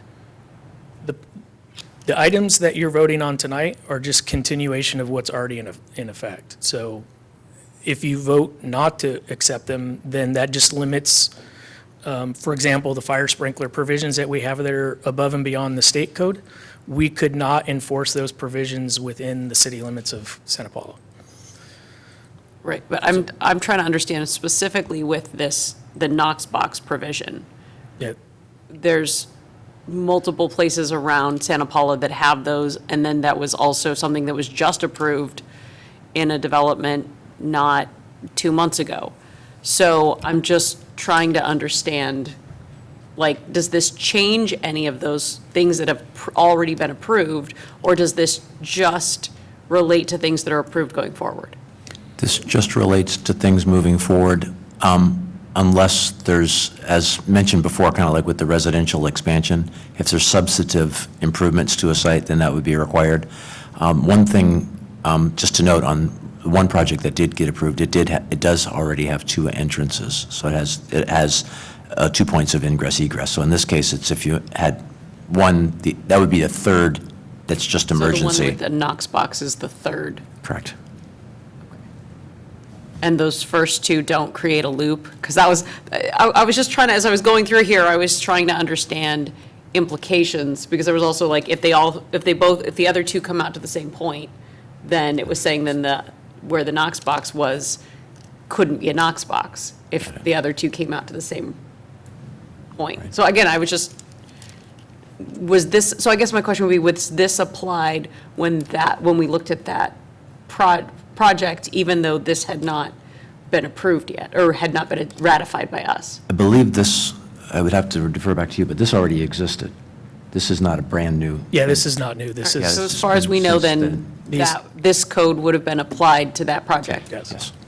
Okay. Yes, there are, like you had mentioned, situation that probably existed before we took over service in the city, but we certainly have situations that exist in our jurisdiction existing where in the old days, there were what we called emergency access roads that were limited to fire department only.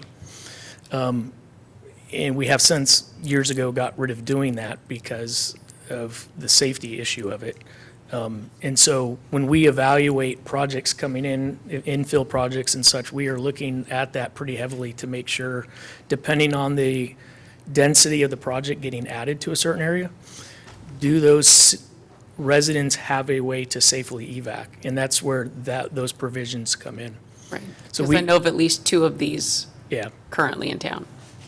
Yeah, so we generally, depending on the project, they may be asked if there is an existing road that's locked down like that, that could serve as their secondary access. It may be explored that, you know, they could go back and make those improvements to make it full egress at all times. You can limit access in, so citizens, if, you know, don't use it all the time, but it has to be free egress out to count as the secondary access. Does anyone else have questions on this? All right, just checking. And so then I think just when,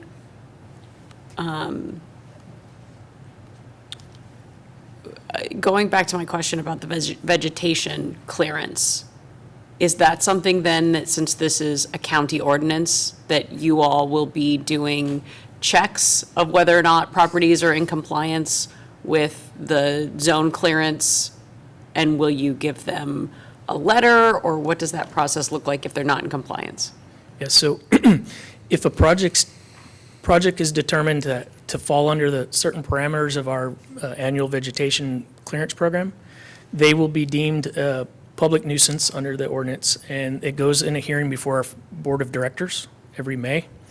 And once the board basically determines that, you know, blesses that list, votes it, approves it, they get a notice mailed to them with the deadline of June 1st, clearance deadline. We start those inspections on June 1st. If a property owner is found not to be in compliance, they will get a secondary notice notifying them of the additional work that needs to be done. A follow-up inspection is done, and then if it is not done at that time, then we start the abatement process. So that involves our staff going out, measuring out the lot, flagging off areas where the work needs to be done. As part of that process, they work with a background investigator to try to get in touch with the property owner again directly, to give them the chance to do the work that's required.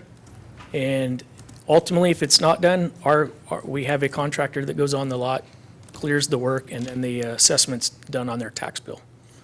But we've had a 99% compliance rate for the last at least 10 years, probably even longer. So we do a lot of outreach, a lot of communication, a lot of education with the property owners ahead of time. The last thing we really want to do is go out and do enforcement cuts. And like I say, I think we've done a really good job over the years of educating and working with the public to the part where, like I say, we have a 99% compliance rate, and that's throughout our entire jurisdiction. And so then there's a section on speed humps, also known as speed bumps. And so am I reading this to say that if there's the installation of any new speed bumps, that's something that has to be approved by the fire department? We work in conjunction with the city. Anything that goes across the required fire department access, we ask that a plan is submitted to us for approval prior to going forward. And again, with speed humps, we work with the city in speed bumps to work through the traffic commissions and whatever procedures are set up through the local public works department, that criteria that needs to be met for those to go in. And I would just point out, County Fire sits on our traffic safety committee that reviews things like speed humps and road conditions.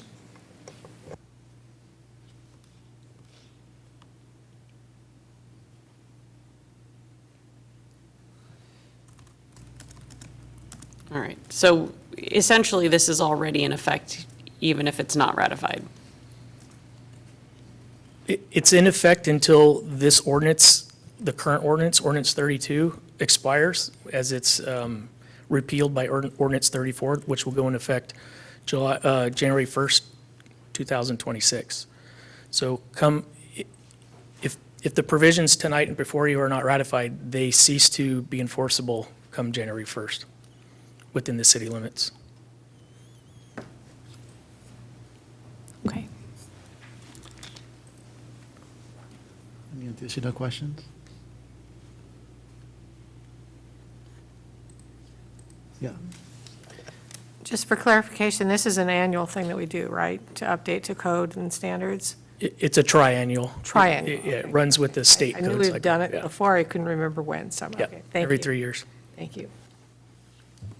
Yeah, so the only thing I would ask is that since there are some things that will impact our current residents, that there's an attempt made to get some public education out around if folks are impacted, how that will impact them. Certainly. And again, that's, our Community Wildfire Preparedness Division's already gearing up for that. Once the Zone 0 regulations kind of get final laid out, everybody that's in the zones will get notified, and we'll be doing community outreach through Fire Safe Councils, direct community meetings, and whatever other means we need to do to get the word out. Okay, thank you. All right. Is there a motion? Move to approve All right. consent item 10G. And I'll Is second. there a second? Second, Ms. Ornelas. All those in favor say aye. Aye. Aye. All right. Motion carries. I am going to jump on the agenda to give the folks from the business community an opportunity to hear about item 12A action items, and we'll come back to the public hearing. Agreement with Santa Paula Chamber of Commerce. Who's leading that conversation?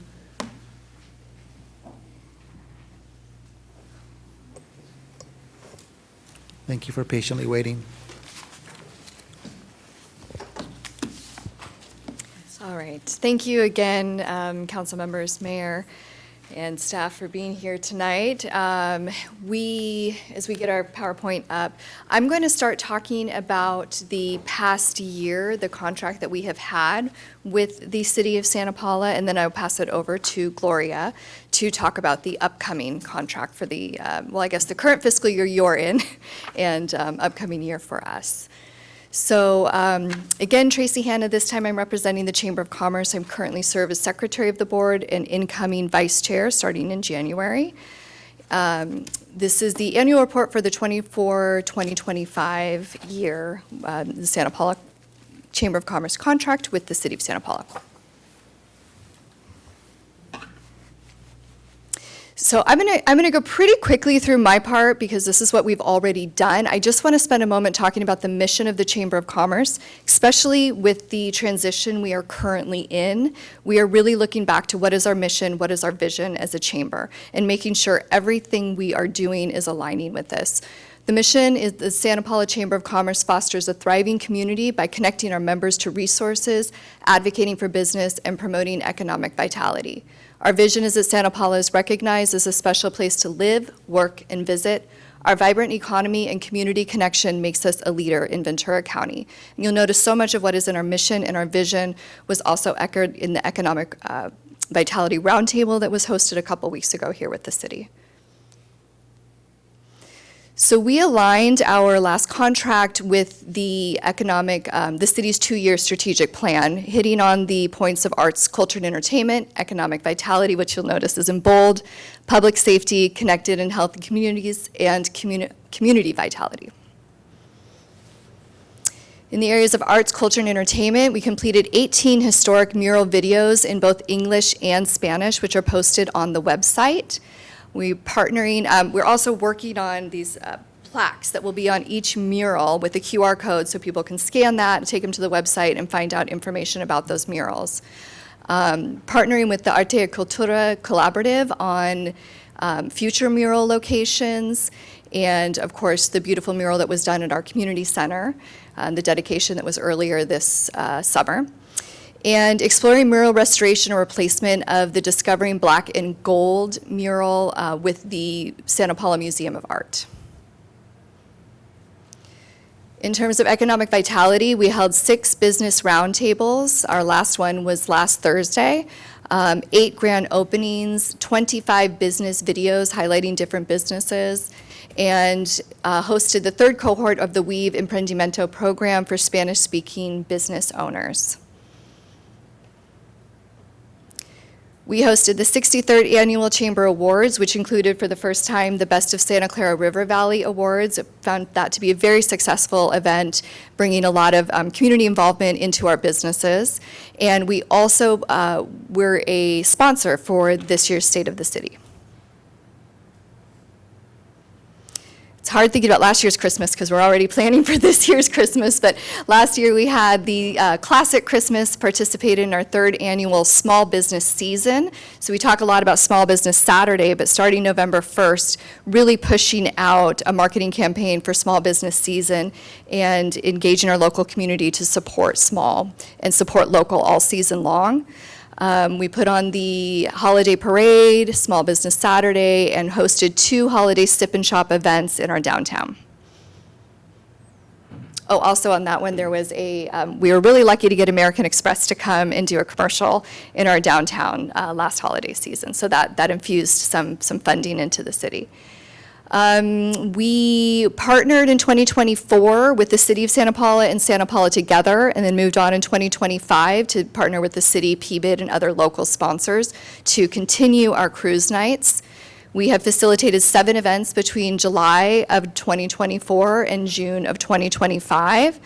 And of course, the beautiful new paved Harvard Boulevard that the red ribbon was strung across to cut that ribbon and really celebrate the accomplishments of the city getting that paved and done.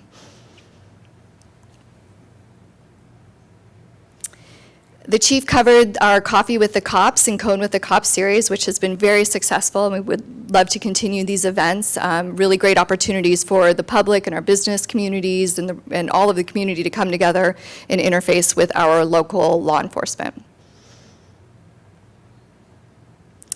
Connected and Healthy Community, we conducted a downtown holiday business survey, as Donna alluded to earlier. We wanted to know how the businesses felt about the holiday parade being on Small Business Saturday and looking at moving it to different times, dates, and what we could do to best accommodate our business community.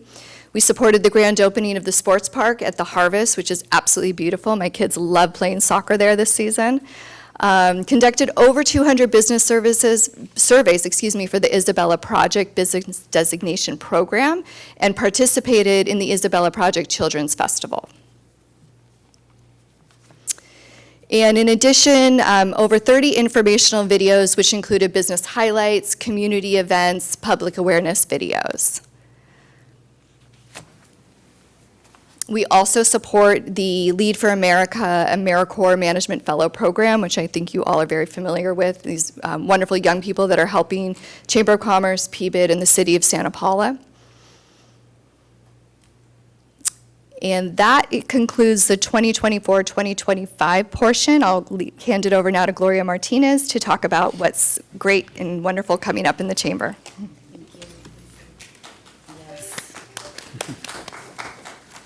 I do want to say thank you. Thank you, Mayor Chavez and council members, for allowing us to do this presentation and to have the opportunity to partner with you in your economic vitality and strategic plan goals.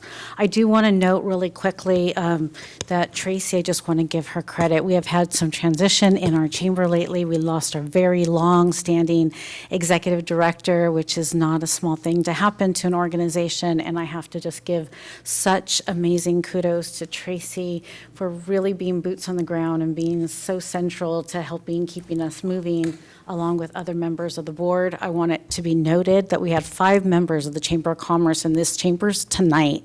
We had Al Gouline, who gave the invocation. We had Rondi, who gave from Athens Services, who presented all of those awards. We have our amazing incoming vice chair. That means she's in line to be the chair, which I'm so excited about. And then Richard, who's in the audience with us today. So you have before you a very involved Chamber of Commerce, a very amazing, strong, active board that is incredibly committed to serving this community. We are not here for ourselves. We are here, honestly, for this. Not just we serve the business community, but we do it in service of the larger community.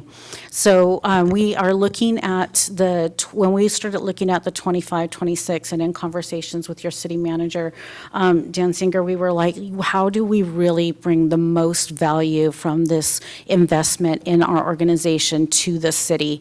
And while all of those amazing things that we discussed and went over are great, it really doesn't speak to the strength of what we think we can bring in terms of making a difference and making an investment. And so for this new service agreement, we would like to focus on the economic vitality sections of your strategic plan.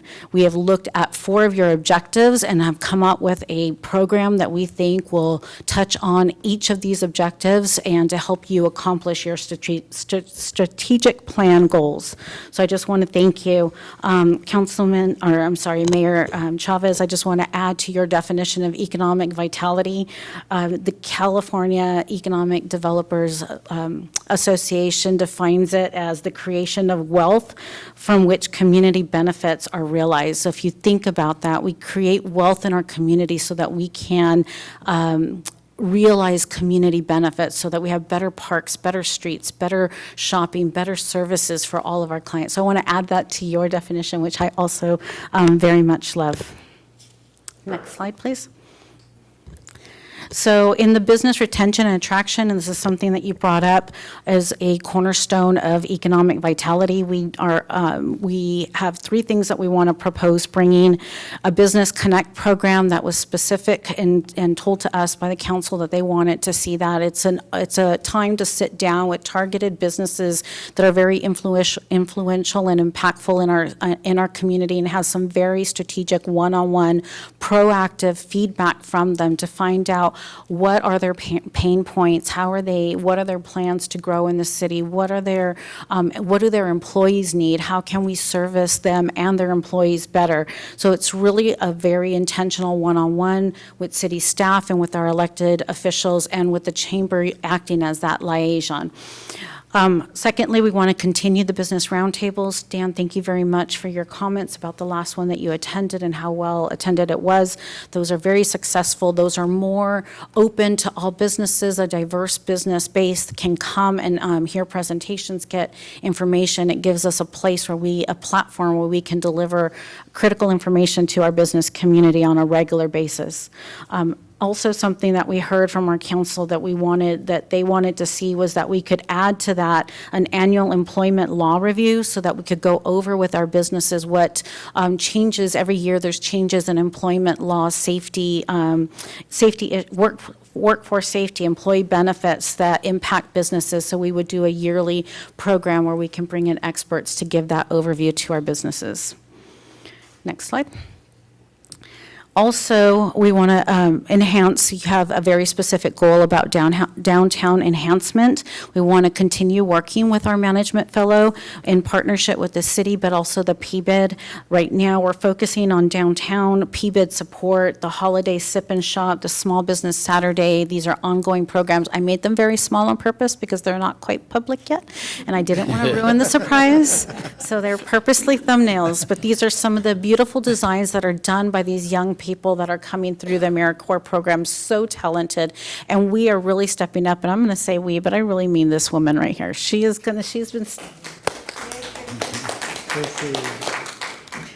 stepping up and providing very quality mentorship and leadership to these young people so that they walk away having a very meaningful experience working in the city of Santa Paula and learn something, and then obviously give us back so much in return. So we're really excited to continue that partnership. Next slide. Also, you talk about marketing Santa Paula. So we have some really fun stuff around that. One, we have a new location downtown. Our office is now downtown, and we really feel like this is an opportunity to look seriously at the feasibility of implementing a full-service downtown visitor center. So at minimum, in this contract, we are going to do a self-service kiosk. We're going to bring material, make it open to the public, try to rearrange. We've been talking about maybe rearranging the office space a little bit to make it conducive and friendly and safe for the public to engage there. But we will come back to your to your board, to your council, with a feasibility proposal on what it would take to really open up and what would be the need and who would be served by opening up a full-service visitor center downtown. We also want to continue providing the state of the city support. We know that state law has changed and we need to conduct those type of events differently. We are all for that and supporting it like we did last time. Let us organize the food and beverage. Let us reach out to our restaurant community to support that and to be able to provide the public with refreshments and fun. And, you know, it's always just different when you come together as a community and you break bread, right? So we want to make sure that we can provide that logistical support. Grand openings, ribbon cuttings, and groundbreakings. All those type of milestone celebrations is something that we will always do. Member or not member, we will always serve our businesses that come into Santa Paula and are opening and investing here with those services and with that kickoff, and we don't plan to stop doing that.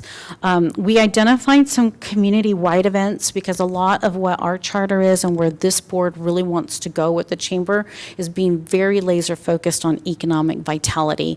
And that means choosing events because they are so time-consuming and take so much resources. We want to make sure that we're being very strategic, and we went through and said these are the ones that we will commit to. We had to commit to 2025 Holiday Parade. It's our 75th annual, so that was a very big deal, and I want to give kudos to my colleague, to Richard, who also sits on the Optimist Club, because he went to them and said, hey, there's been some change in the chamber, change of leadership, change of staff. We need some help to be able to pull this off. And he went to them with a proposal, came back, and we were able to come together as a community. And I also want to thank, did he leave?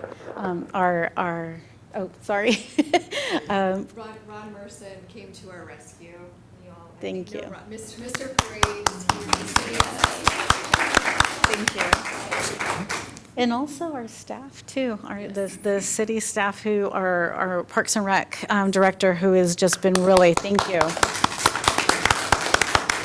This is what we mean. Like, we came together as a community and said, we need to do something. This has to happen. It doesn't matter. So we are stepping into that and kept that as part of the events for this contract. Also, the Best of Santa Clara River Valley Awards, such a successful event. If anyone can go back and recall, we engaged with businesses that had never really engaged with the chamber before, but were there with their family, their friends. They were so proud of their awards. I see the banners all around town still, and I really think that gave them some wider regional exposure, and in turn also gives Santa Paula some wider regional exposure. So we want to definitely do that. That was our inaugural event, and again, done through a committee, a marketing committee at the chamber. The Coffee with a Cop series, I keep saying this, I feel like we cannot have a thriving business community if people don't feel safe walking in our community and doing business in our community.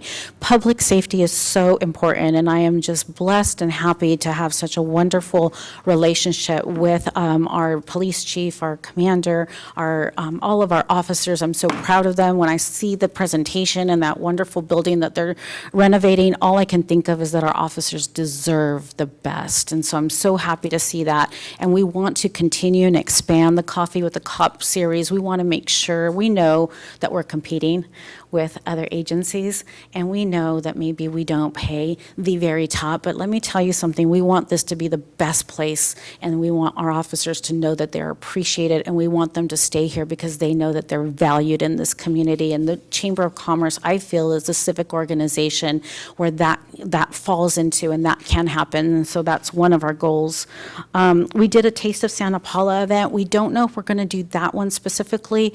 We found out it was kind of someone else's idea, and we don't want to obviously impede on what other folks are trying to do in the community. We welcome that, but we do want to do something of similar scale where we can invite businesses to kind of show and do tastings, and I don't know. So we're going to do something, either if we don't end up partnering again with that person, we'll do something very, very similar to that type of event and that caliber of event. Also, we want to collaborate with the city to assess cruise nights, and And in the next slide, I think you'll understand why. Cruise Nights is tough. We all know that. We all love it. We want it, but it's really a tough event. And so we're not committing, although we did do within this contract time frame, we did the last one and it went into this contract time frame. But for next year, we did 3 of them. Yeah, 3 of them within this contract. But for next year, we want to sit and really work with the city to assess feasibility on how we can continue doing the cruise nights. And so next slide, it's not quite on the next slide, but I'll get a little bit to that. So we'll put a pin in that for a second. Also, that lastly, you want to attract quality jobs. You have some business attraction goals, and we want to be able to come alongside you and work with you on that. We are proposing a business welcome team to put together like councils of different types of sectors that the city would be interested in having here, and having some of our businesses already kind of be able to pull them together to sit down with someone that's considering coming to Santa Paula, and that they would be able to mentor them and tell them why it's such a great place to do business. So we're looking at putting that together. It's something that we've been wanting to do, and this really does kind of dovetail well with the city's goals and our goals.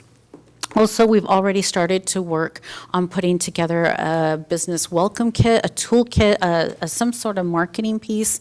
And when I say put together, obviously that requires a lot of city collaboration, but through the fellow, we've been able to at least get the branding down, an idea, some pieces of what might go in there. And so that will be something that we will embark on really soon as we are approved to move forward. Also, the film liaison. We want to market Santa Paula as a film-friendly city. It's a place that we would market very actively to location scouts. Through my day job, I oversee the contract with EDC that manages the county's film commission, and so I have a lot of coordination with them and can bring those connections and resources to the city of Santa Paula and to this effort at the chamber. So lastly, before we go to questions, I just want to go to, if you could change one more slide, to the contract financial overview.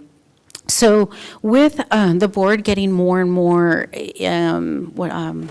actively invested in the day-to-day operations, we've been in a process of really looking at the costs associated with doing the operations of the chamber. And so in that, we put together a cost analysis. So the contract, as you can see, is for $30,000. The numbers below that are the chamber's hard costs. This isn't staffing. These are the hard costs to fulfill that contract. So the $10,000 for the cruise nights is based on, is based on the council's action back in March to waive fees up to, I believe, $22,000. So we assume that about $10,000 will be what the fees will be if we do this next year. And then the actual expenses are estimated at $12,000, and we're able to pull like real numbers to make those estimates. The holiday parade we're basing the fees of $5,700 based on the 2024 invoices that we just received, and also what we are seeing as our chamber expenses for that event. Also, we do split the payment for the fellow that's in the contract, so that's a $7,500 hard cost. The center to do that feasibility be about $500. The state of the city, we have budgeted $1,000 for that. Coffee with the Cops, $1,200. The welcome kit, $2,000. And then other elements of the contract we're not including in this hard cost because we would do that as a chamber anyway, and we did not want to include that in what this contract actually is a cost to the chamber. So the total is $44,900, which actually is a net loss of $14,900. But we do want to acknowledge that some of these events do offer an opportunity for sponsorship revenue, and so we factored that back in, $6,000 for cruise night, $2,600 for the parade, so that really brings that loss down to $6,300. Again, this does not include any staffing, any administrative overhead. If you want to look at that and factor that in, we did a 20% of the hard costs, and then you would look at a net loss at at 15,280. So I put this up here to say that this is not something, a $30,000 contract or grant. It's something where we're wanting to partner with the city. We want to do these things. We think that they're going to make an impact. We're invested in bringing resources to the table, and that 30,000 will offset some of those hard costs to the chamber for this year. Now, the last one is just the question slide, and Tracy and I will go ahead and take any questions. Can you go back to the slide where that one? You just mentioned something about getting 2024. Can you explain that? The holiday parade, we just received the invoices for the 2024 holiday parade. The holiday parade for last year? Yes. You just received basically a bill now? Mhm. Why is that? I believe the bill was sent a few months back. As the board, we are just receiving it. John did receive it before us, but it was still very far into our fiscal year and budgeting year, where it did impede in our ability to budget accurately for the year. And your fiscal year starts July 1st, just like ours, right? Or are you? January 1st. January, okay. All right. Thank you. Yeah. A number of things, but thank you very much. I would just like to mention and give credit to all of you, and also the changes that I've seen in the chamber over the recent years. One person who's not here, who is Caitlin Barringer-Hageman, started realizing that you need to put together amazing people to make amazing things happen. And so she started recruiting people and drawing people in. And from that, she found some amazing people that are now the board, or those who are contacts of those who joined her. So it's just been a wonderful to see the potential that's coming out of the chamber at this point. The alignment with our strategic plan is amazing.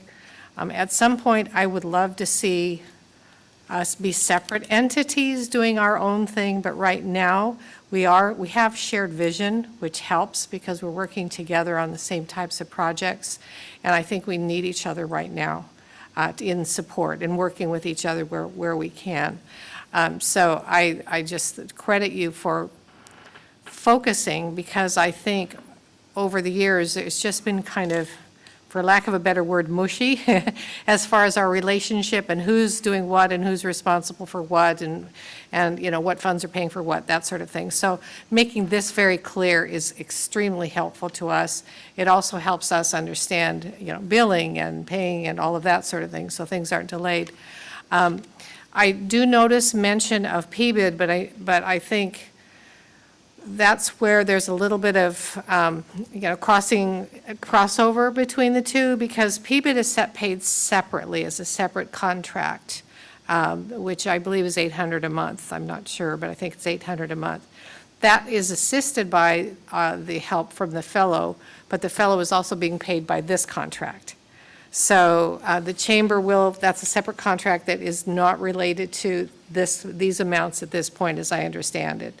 However, that is one of your duties or contracts that we have with you as a separate thing, is correct? Yes, kind of. I'll clarify. Okay. You are correct. In the first draft of this, because in the previous draft, or at least there was a stipulation that the chamber would continue helping to administer the PBID. We have taken that out. That language is not in the contract.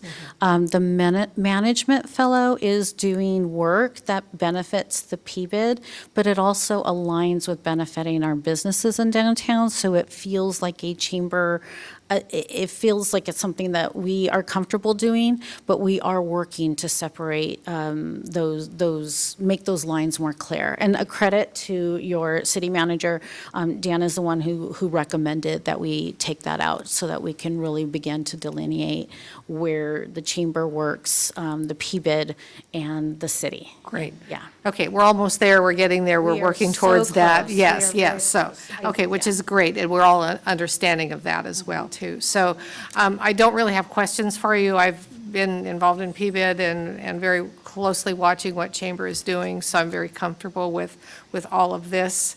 And I believe that it will bring success to all of us. We all work together on these goals and we'll rise together on this in that mission of increasing wealth for our community. So I think this is great. And my other thought as I go through this is that it just seems like a lot of focus could be made on sponsorships on a larger scale. And so I'm not, we always credit and love Bunnan, but we can't, we just can't depend on them to do everything for us as well. So there are other entities that we could do that I think would be extremely supportive of what is being done for our community and for the chamber. And so I appreciate all the work that you are all putting into this. It's just a lot that you've taken on, but I think I see real progress already and amazing potential from this too, so appreciate it. Thank you, Council Member. Quick question. So basically, we're investing $2,500 a month for the next 12 months, which is total of $30,000 for the year, right? And then you've moved into our Main Street subleasing the tower, the clock tower. What is the monthly rent you pay the city? We don't have a city lease yet, so I don't know. We were just talking about that. As a board, we don't have that information yet. It's part of what we're trying to dig up. I think James probably knows. James, do you have an answer to that? I want to say it was around $250 a month. I thought 3 to 4, but that range anyway. It's not to exceed 4, I think. It's probably under. Yeah, we're moved in, but we don't have a lease. So we need that. Oh, let's get that done. At least we don't. I don't know if it was sent. We do, The board does Yeah. not. I remember we voted on, yeah. Well, it's a reinvestment, so we're supporting each other, and it's glad to see that the chamber is on Main Street. That's going to have a major impact in you being able to connect more with folks that come into our community. So, any other questions for the council? Yep. Mayor. My first thing is just going to be a comment. I actually liked the way that you organized the bullet points better on the PowerPoint than actually in the contract. I found having the bullet points the city goals that you were trying to relate to be, it didn't always seem quite as intuitive as I would have liked. So I think if there's a future contract, maybe separating out the goals in the beginning and then having it more formatted like you have there. Because, for example, the one about the management fellow was under, like, I read Objective B3, downtown enhancements, develop guidelines. And I was like, wait a second, the chamber shouldn't be developing our downtown guidelines. So then I figured out where, but it just, I felt like it confused it a little bit to make it seem like that was what the goal was. And so anyway, I just think that would be cleaner if those were not directly with the bullet points. And then in terms of the Business Connect program, will you all, I know it says for Business Roundtable that there'll be a summary made and reports provided. Will that also happen with Business Connect? Or will that be on city staff to report to us or from the Business Connect? I think we did receive some feedback about the Business Connect program. And again, we are stepping in. I'm going on Friday. We are going to Park 1055. It's my first time. I'm excited to learn more about this program. And feedback we did receive is there's a missing loop of coming back to council and businesses about what happened, what were the results, what was discussed. And I had a discussion in my weekly meeting with our management fellow to come up with a format for a report that will be provided. Yeah, and we can talk about it with the city manager in our monthly meeting too, about what we'd like to see in that. We can put that on the agenda. I think as I think about the question and think about how that would play out, I think the role of the chamber is really to bring the business community to the table, because the business community is going to be able to connect with their local chamber and trust their local chamber maybe more than they would a city or a government official. And that's not to say anything bad about city or government officials at all. I am one in my day job. But I do understand that the value of the chamber is being able to be that safe sounding board where they can talk very honestly without having to worry about offending someone that they don't want to, or saying something that's going to open a can of worms. Like, we're a safe place. And I think our role is to create that. But if the information is valuable to the city and they want to act on it, and staff is at the table in the discussion, I would recommend that staff come to you with that, because that is the appropriate line of communication, staff to council. I think our role would be more to facilitate the gathering, the convening, would be my recommendation. Okay, and then a question about the cruise night. We're already almost at the end of 2025, and I know by last year, by February, there were already businesses that were advertising, hey, get ready for cruise night. So if you're not sure what the feasibility is, by what point is a decision going to be made? Because we're almost at the end of the year, and time is flying. That is an excellent question. I'm going to look over to the city manager. When do you think that we could, I think to that point, we should probably start planning an early January discussion. Okay. And we can initiate that.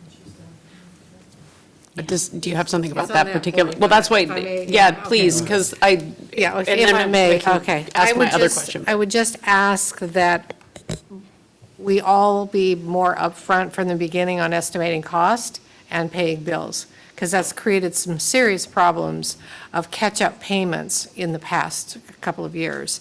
And it's created some ill will. And if we just get it down to a good budget, a good system, and who we're going to for what funds and that sort of thing, and who's paying for what and who's, contributing what, we'll solve that problem by having good numbers up front and agreements in place. So, whether it's this month, next month, or January, people are waiting. They know they shouldn't be advertising dates until the commitment is there from the city and whatever entities are involved with the amounts that they're going to contribute or expect to bring in. Yeah. Because we just can't have it go on like we've just had so many asks and begs for backfill because the cost estimates weren't correct. So that's just my advice, is that we work really hard to get that cleaned up, and then you know how many nights you can afford to. Yeah. So, I thanks. can say I'm currently the chair to the end of the year, and then Elena Brokaw, the vice chair, and she'll be taking over January 1st. Her and I are available to have those conversations immediately. I would not want to engage Tracy in that because she's going into her busy season with her business, but the three of us have been working very, very lockstep, and we're ready to have those conversations. We have a much clearer picture of what the finances are than we ever have. And so we feel well prepared to discuss that with the city. So I would feel more comfortable if we weren't waiting till January, just because April or May is going to be here Could we, before we know to your it. point, how about we get together and start some conversations about that now, like next week? Are you done? Let's do it. Okay. We're going to reach out to you and we'll have a conversation and try to brainstorm. Okay. And then those notes would be shared and see what we can, because you can't wait till January. No. You got to do it now. With all due respect to knowing that staff also has a lot on their plates. Totally. I just know that we're going to be past our drop dead deadline very quickly. And the holidays are going to be coming up, and people are going to be taking vacations, and so a decision will need to be made We'll reach probably out by to the you. end of January at the Okay. latest, if not Like I before. said, we're available, and we can have that. We're ready to have that conversation. Thanks. Yep. And then just a question on the business welcome, at least the kit. If not, a little bit about the team, but more about the kit, because I know that the business welcome kit was also something that the city was working on. So I just want to make sure that we're not duplicating efforts. And so I don't know what that looks like between the work that the city has been doing in the Community and Economic Development Department, and then what you all had started playing with. I don't know if there's been communication, but I just want to make sure that it's not like, oh, well, staff bring together a toolkit and, because I know we've had an economic development subcommittee meeting where we started to talk about toolkit with staff also. So again, I just want to make sure that that's not something that we end up at the end with two toolkits as opposed to having worked together on one. Just to add to that point, I think I see your toolkit as the businesses are here, they welcome them, these are the resources. I see our toolkit as the bigger picture of going out and attracting business to bring into town. So we could have to define what we're Right, doing. and I think my point is just that I think it needs to be clear Totally. who's working on what and what the content is. And so just making sure that there's really good communication between city staff and the chamber around the tools that we're trying to put together. We all agree on the same goal. We want to be able to attract businesses, but just making sure that there's really good communication on that, so there's not a duplication of efforts. Good point. Thank you. Well noted. All right, is there a motion to approve? Ms. I move, Conejo? I move that we approve that contract with Chamber. Second. I can make in second motions, right? Did you make the second? I did the second. yeah. Okay. All those in favor? Aye. Aye. Motion carries. Thank you, ladies and gentlemen. All right, are we done yet? We are moving on to the next action item. 12B, City Council Legislative Body and Procedure. Do we have Maybe you have to do go the back to the public hearing. All right, so we're moving to public hearing item number 11, verification of posting notice by city clerk.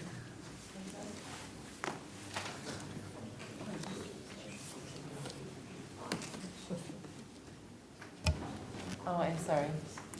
It's okay. Yes, that was posted, thank you.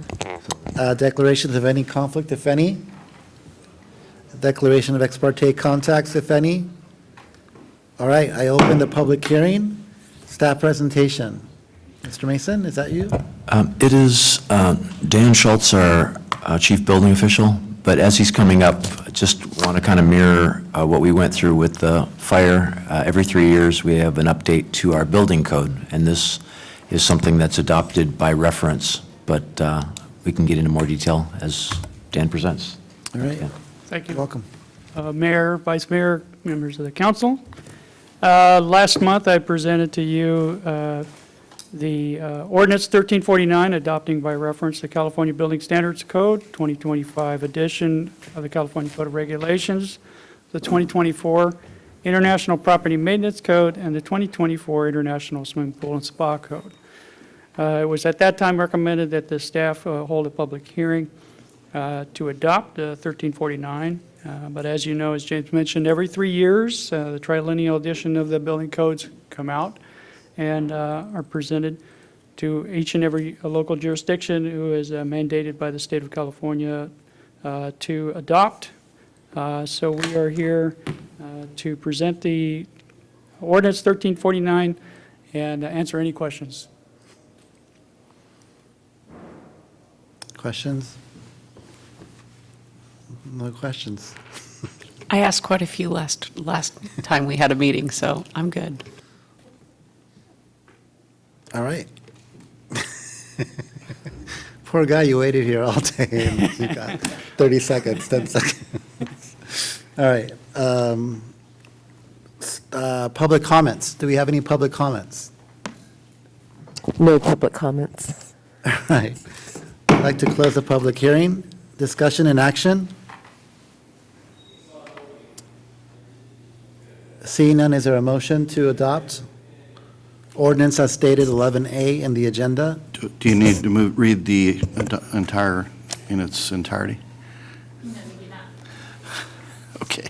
Then I move to adopt ordinance 1349, entitled An Ordinance of the City Council of the City of Santa Paula, amending several sections. There's a motion, is there a second? Second. All right, there's a second. Any discussion, comments, last words? Seeing none, all those in favor say aye. Aye. Motion carries. All right, back to action items, we're almost there.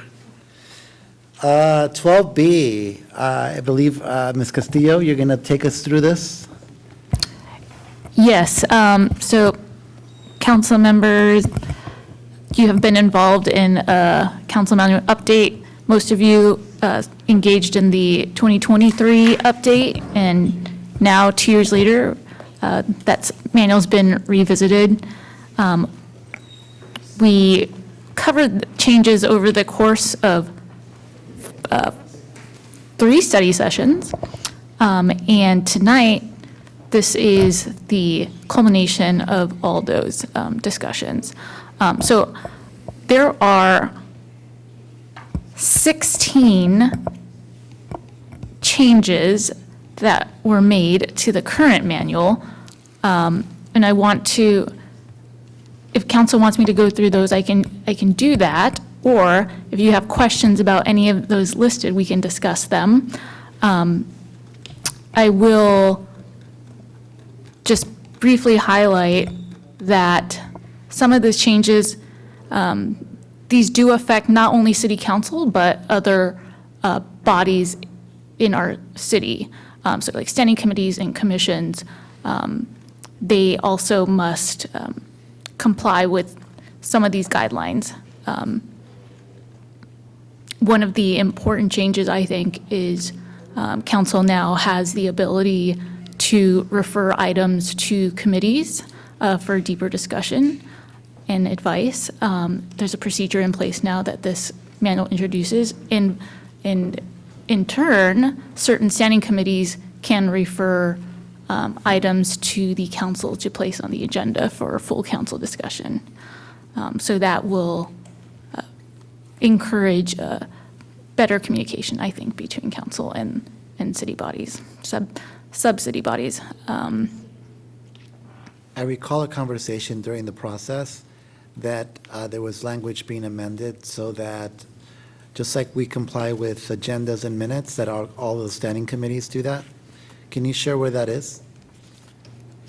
I was trying to find I it. know that it's there. I saw it when I went back through it. Yeah, so section 5.10B, it's number 5 in the list. Sub-legislative bodies are to keep minutes. And a standing committee is one of the types of sub-legislative bodies. Great.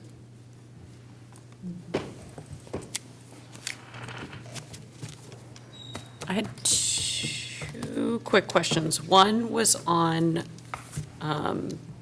it takes too long to go through the document. If you refer to the staff report, the last section about only in the absence of member comments, or if no member makes a motion, should the vice chairman, or should the chairman and vice chairperson and vice chairperson then consider making a motion? It has not been practiced for the vice chair not to make a motion. I'm sorry, which page are you? It's the second page of the staff report. It says it's in section 9.1, section D.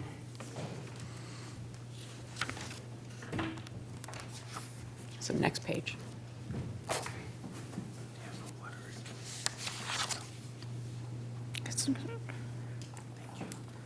I would recommend that we strike, if we're keeping that section in there, that we strike vice chairperson from that. I think because the first part of that is in reference to the vice chairperson when filling in for the chairperson. Yeah, so when the vice chair subs in because the chair is absent, then the policy would be that whoever's the acting chairperson. So it would only Should apply discuss. when they were serving as chair. Correct, and that's in parentheses when filling Okay. in for the chairperson. Although I wonder if it would be a little clearer if it said chairperson or acting chairperson, or just, or acting chairperson, and you don't need to say vice chairperson. Yeah. Okay. So that last sentence, lastly, due to an inadvertent omission from prior study session discussions. So we're adding this because, and we didn't talk about it in prior sessions? No, we talked about it, but it didn't get added during prior sessions, I think is what it's saying. Right. Correct, yes, it was in our staff reports. It was introduced by a council person as a consideration.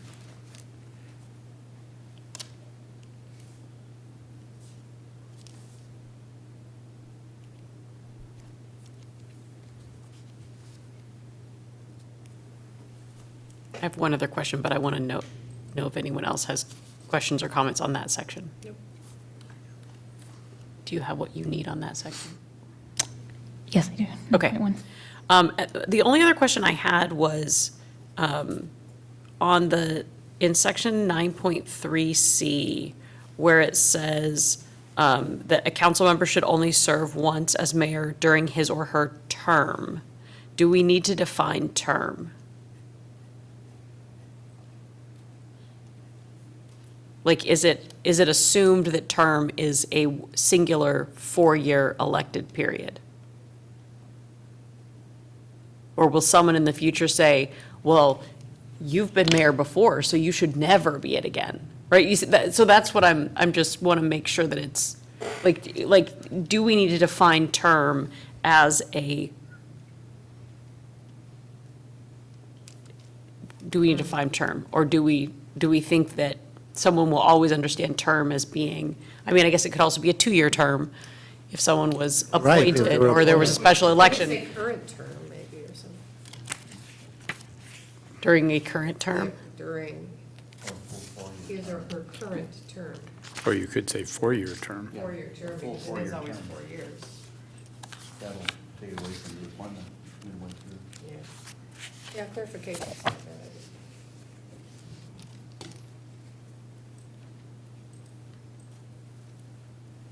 So we would just add,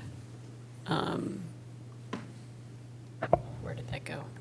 So we'll add, a member should serve as mayor only once during his or her 4-year term. Yeah. Adding 4 year. I think so. I think that clarifies it. Giving the opportunity during another term. Right. I just wouldn't want someone in the future to think that we meant that then, if you were in your second or third or fourth or fifth term, that, well, because you could very easily run out of council members. So I just wanted to clarify that. And that's all I got, because we've had a lot of conversations on this.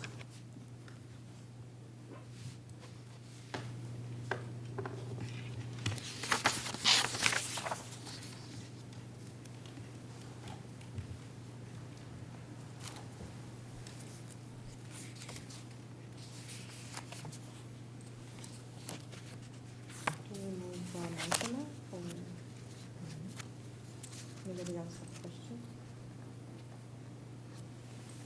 Mayor? I'm still looking at it for one last. So you're not ready for a motion yet, Mayor? No, give me one sec.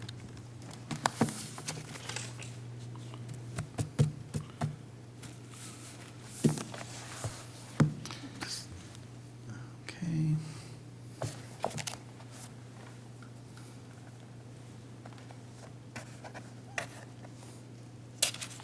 May I ask you a question, Mayor? Yes, sir. Yeah, I had talked to the city manager today at some point down the road. I don't know if this is the appropriate time to revisit the, can't read my writing, let's see. Revisit our Recognition recognition policies. policy. Yeah. Yeah, I know we did it like 2 years ago. Yeah, it's been in place now about 2 years. Okay. I don't know if this is the proper place or maybe a future agenda item. Since it's a standalone policy, think it'd be best to, I don't know that it's worthy of a study session. We could maybe just agendize it, report on how it's been working, or where there might be room for modifications. Okay, very good, thank you. Okay, Ready for a motion? good? Let's see here.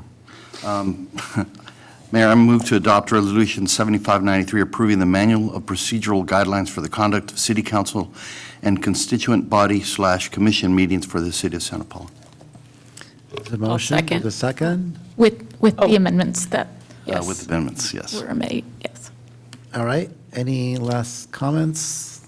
All right, all those in favor say aye. Aye. Aye. All right, motion carries. About this? Yes, just a quick after comment. I would just like to thank City Attorney Castillo for all the work put into this. It's been quite the grind. We appreciate it. Thank you. All right, 12C. Fiscal year-end budget.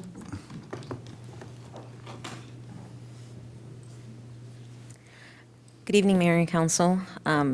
Somehow I'm always left last in my fiscal reviews, and I always joke that you're saving the best for last. That is actually true this time, because thankfully, Good news. compared to prior years, where we had significant shortfalls in revenues due to delayed development activity, you're going to hear some good news today. I want to make sure that we clarify that that good news is not surprising. It's been quarter after quarter of us coming back to you, decreasing revenues, decreasing expenses, et cetera, that we're at this stage, and I'll get a little bit further into that in a second. So on that note, you'll notice that overall, our revenue categories are over by 8.7%. We'll talk about the specifics of why that's the case, but you'll notice that the two of the biggest revenue generators apart from property tax and sales tax are really close to on budget. Again, that goes back to staff coming back to council every time we anticipated a shortfall in one revenue category, decreasing that, offsetting it with decreased expenses, et cetera. Charges for services is pretty close to budget as you can get. The same goes for licenses and permits. Both of those categories are some of the largest and reliant on development activity and have been modified throughout the year. Fines and penalties exceeded the, criminal fines exceeded the budget by $22,000 by $17,000. There is one error that appears to be causing that budget to have exceeded by a total of $40,000. There seems to be something wrong with one of the budget adjustments that occurred.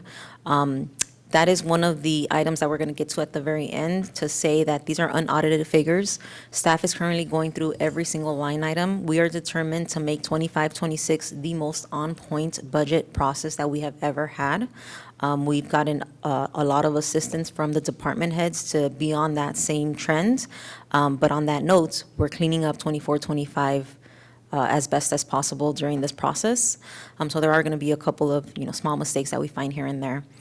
Our other revenue category was over budget by $25,000 due to unanticipated donations in a couple of different departments and grant reimbursements, which took up a majority of that $25,000.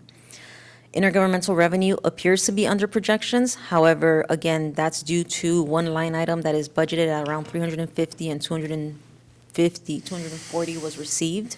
That's grant revenue. So grant revenue comes in as we're requesting reimbursements. So it's not a true shortfall in that category. Property-related taxes came in above almost $200,000, about $186,000, and that is all due to residual taxes. Again, despite us coming back to council every quarter and adjusting as we go along, residual taxes are not typically something that we budget for at the start of the year because they're not something that are known. They fluctuate year over year. For sales tax, I'm going to start with Measure R because we didn't have a budget to start with. We knew that we anticipated about $1 million to come in. General sales tax anticipated 3.2 million, Measure T sales tax anticipated 4.5 million. Each of those three categories came in about $320,000 over the anticipated revenues. That's great news. However, it was one-time in nature, and it was related to development activity. It is not something that we expect to continue to see. However, that's good news for all three of those categories. And part of the reason why we're going to come to you with some recommendations on how to utilize that surplus one-time money. For other taxes, we had two categories that were short, both of which we've communicated. A lot of this information is things that you've heard throughout the three prior quarters. Real property transfer tax came in just shy of the 144 at 126. The prior year, we had come in a little over, so it might just be a fluctuation in the timing. Transient occupancy tax, the 104,000 is what we expect to receive. It's not the 140,000 that we traditionally would receive. However, we've had some locations closed down. We had some of the activity that carried us through COVID slow down. A lot of those transit programs, the migrant worker programs are no longer occurring. So we do anticipate that the 104,000 is feasible moving forward.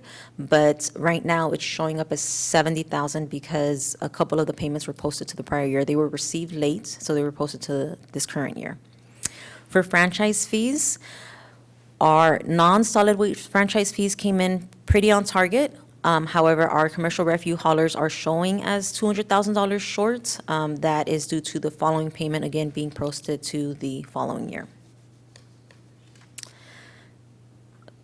So because most of those revenues came in on trend, your question would be, with the exception of the Measure T, Measure R, and general sales tax coming in $320,000 over per category, where is the surplus coming from that we're recommending use of? It's coming from two different places. The first is salary savings. As you heard from the police department earlier, they have multiple positions that remain vacant. My own department has had 2 to 3 positions that have remained vacant, not for lack of trying. Other departments have remained, also have multiple remaining vacant. Some positions can cost up to $120,000-$140,000 when you think of their fully burdened costs. So that $1.2 million could be made up of 10 positions. It's really more than that because there are some lower paid positions, there are some higher paid positions. Some positions are throughout different categories, but we've had and continue to have significant salary savings, both in this year and in prior years. The hope is that that does not continue. We hope to be fully staffed in the future. The other savings or the other reason for the current fund balance is due to prior year salary corrections related to Measure T salaries. So in the past, for the past 3 years actually, we have gone to the Measure T committee. The first year was about $80,000, but the 2 following years were $300 and some and $600 and some thousand respectively for salary savings, again, that occurred primarily in the police department for those 2 positions, right? But there was also code enforcement in the first year that hadn't been fully filled. The Measure T committee and staff, of course, recognized that those salary savings were being, the savings was being reflected in Measure T, but the expenses that kept getting decreased in order to make up for the shortfall in revenue was all being absorbed by the general fund. So because Measure T had recommended a certain staffing level, they wanted to continue to fund those at those staffing levels to make up for the concessions that the general fund had to make in place of the shortfalls in revenues. And they recognized that if that had not been the case, if the general fund had not been able to absorb some of those decreased revenues shortfalls, because they cut back on either more staffing or because they didn't move forward with capital improvement programs or equipment purchases or all those things, the funding levels the staffing levels would have gone down across the board. And so in order to, one, continue with the use of the Measure T funds as they were intended for police salaries, for code enforcement salaries, et cetera. They said, use the money, use the $300,000 that you saved through staffing savings that you used or decrease in general fund, and give it back to the general fund, essentially. Make the general fund whole, because this money would have been used for these salary savings, or for these salaries that would have occurred. Because what we don't want is to get into a situation where we have staffing shortages moving forward. Not sure if, hopefully I clarified that. I know I talked a lot about that, I apologize. It's not something that you're hearing for the first time. That has been discussed at the past two prior fiscal years. It's something that the Measure T committee has communicated they were in support of in prior years, and it has been brought to council's attention in the past. So for that fund balance of about $2.6 million, we're recommending a couple of different line items. I believe one or two of these were already included in that fund balance. The first is the retention bonus that you've heard earlier. That is a one-time expense that we anticipate will be about $120,000 for the general fund portion. The next is to increase the general fund reserves by $300,000 to continue to meet the 20% reserve level that council has adopted via policy to state ongoing operating expenses. 20% of those should be in a reserve fund. It's important to note that that doesn't include capital improvement projects. It doesn't include those sort of things. This is just general operating expenses to meet the 20% reserve. For facilities maintenance, we're very strict with Greg during his budgeting process, especially when we're trying to find a fund balance. And so a lot of his requests are a lot of times denied to the bare bones of what needs to get fixed for safety and whatnot. And we're recommending $100,000 to address items that were not previously included in the budget but are still needed for facility maintenance. For wayfinding, among one of the projects that was identified again during the budget process that did not have funding available, the total need identified was $750,000, but for this first year, we're recommending that some of the fund balance be utilized in the amount of $150,000 for the wayfinding capital improvement project. We also noted that the franchise fees for AB 939 were continuing to be lumped together with the other franchise fees, while the expenses were getting posted to the storm drain, I'm going to get that wrong, but Fund 205. As such, Fund 205 had a shortfall in funding, and it's in the hole by $214,000 because the revenues are currently in the general fund, so it would make sense that the general fund makes this fund whole. The police department remodel phase 2 is identified as needing $1.2 million more for the completion of the project. Again, that is not something that is new information. Greg Barnes has communicated that in the past, but funding had not been identified in the past. We thought that this would be a good opportunity to utilize some of these more one-time funds to move forward with the completion of the project, because if we continue to delay, as you know, costs are escalating quickly. And then we have the two final items. The Humane Society has started providing services since February of 2025 when Spark ended their contract with the city. We do not yet have an agreement with them, but we are recommending $40,000 be set aside for the services that have been provided from February through June of 2025. And then lastly is the immigration contribution. Council heard from the community the desire for funds to be utilized, to be set aside for this purpose, and we're recommending $50,000 be set aside. That was all general fund.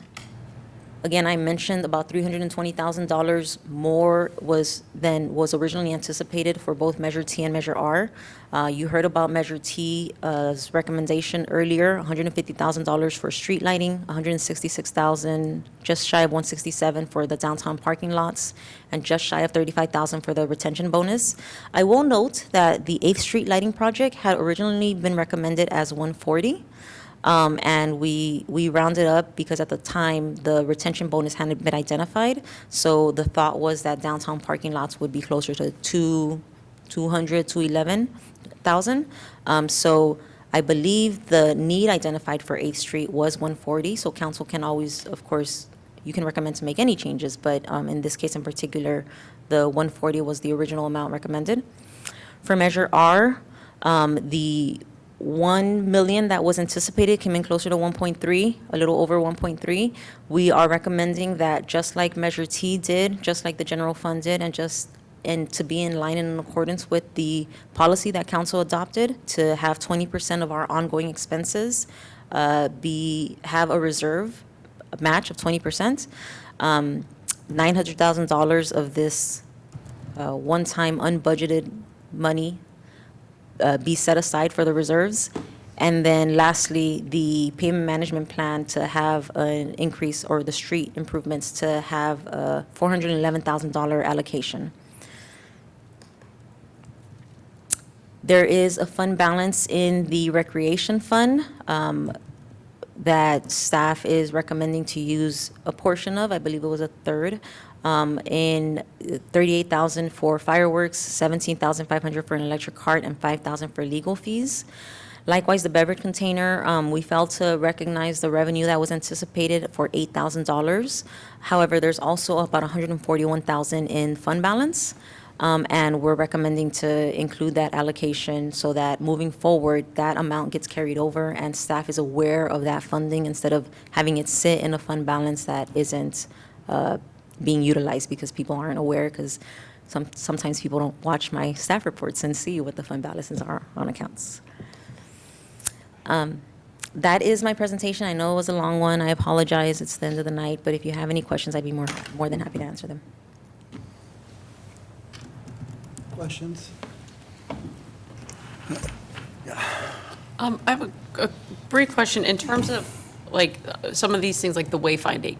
If we allocate that funding tonight, what will be the process going forward in determining, I mean, 150 out of 750,000 is important, but sort of a drop in the bucket. So what will be the process for determining which parts of the wayfinding project will get funded? Councilmember Crosswhite, Council and Mayor, we're going to be working together in the next couple of days with the departments that have impact on that, which would be Public Works, Parks and Rec, and Community and Economic Development, and working with the Hunt Company that put together the program for us to prioritize what's the best bang we can get for a buck. And the PBID's involved in this also. So looking at as we start to allocate this money over the next few years, doing it strategically and intentionally.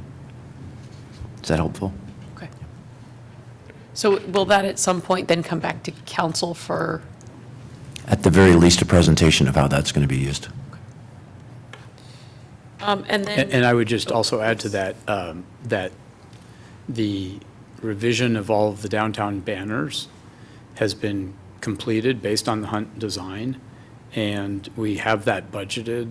So we'll be ordering those new banners after the holiday banners are ready to come down in early January, hopefully around January 1st or 2nd. We will put those new banners up, and that will be the first opportunity for the public to start seeing a new look, a new design, and so that's why we're having this strategic meeting next week, so that we're ready in January to make recommendations that we can bring to the council and say, here's the rollout plan, at least the first year.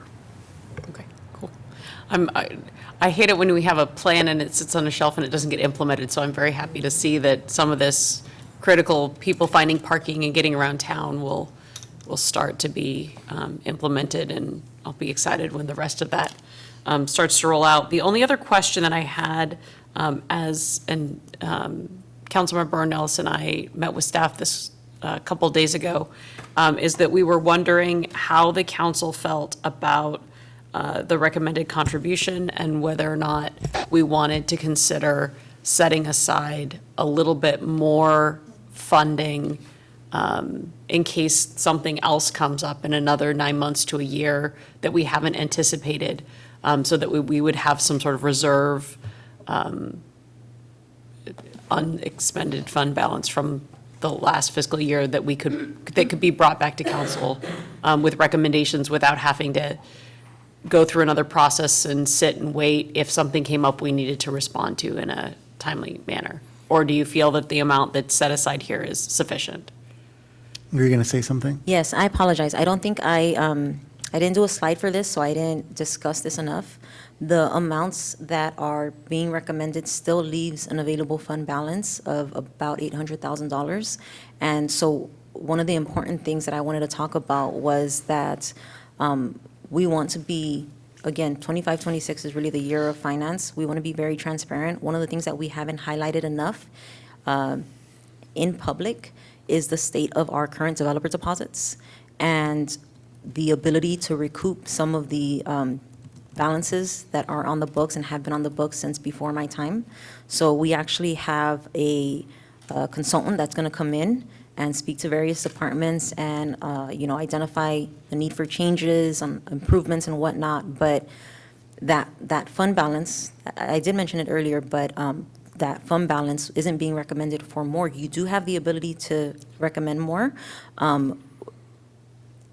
Despite there being a need to, per your policy, to move anything over $60,000 to the reserve fund, we were going to recommend to wait to see what the impact of those uncollectible deposits from a long time ago will be. I know that's not fun news. That's not something, attractive money-wise to talk about, but it is the reality of the current state of developer deposits. So you do have additional fund balance to utilize moving forward. And the hope is that we can recoup any balances that are due to the developer deposit situation, but there's some really old ones on there. So what you're saying is there might be another opportunity then? Yes. To come, if we left these as is, that there's another pot of funds that once some other things get cleaned up, there might be money there that in the coming months, we could also set aside for that purpose. Yes. Okay. And I imagine that we'll be able to come back to you by the next, by mid-year with that information, because by that time, we're hoping to have our review and audit of our current process done by the end of the year, and then to have a recap of the status of the developer deposits to be presented to council by mid-year. I think, Sorry. Go ahead, Councilman. so we'd have to wait until mid-year, meaning June, to allocate more money to the immigration No, effort? mid-year of the fiscal year, so it would be, we come to you first month of February. First What or would be second. the benefit of waiting for that versus setting aside more money now in case we You don't had have an to. immediate need? You can set aside money now as well. What do you think? What does everyone else think? I have some questions.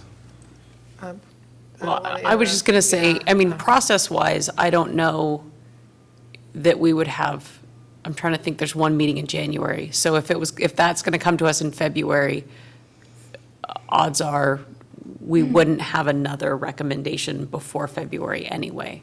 So I think that would be I mean, we could go ahead and pre-set it aside now, but it seems like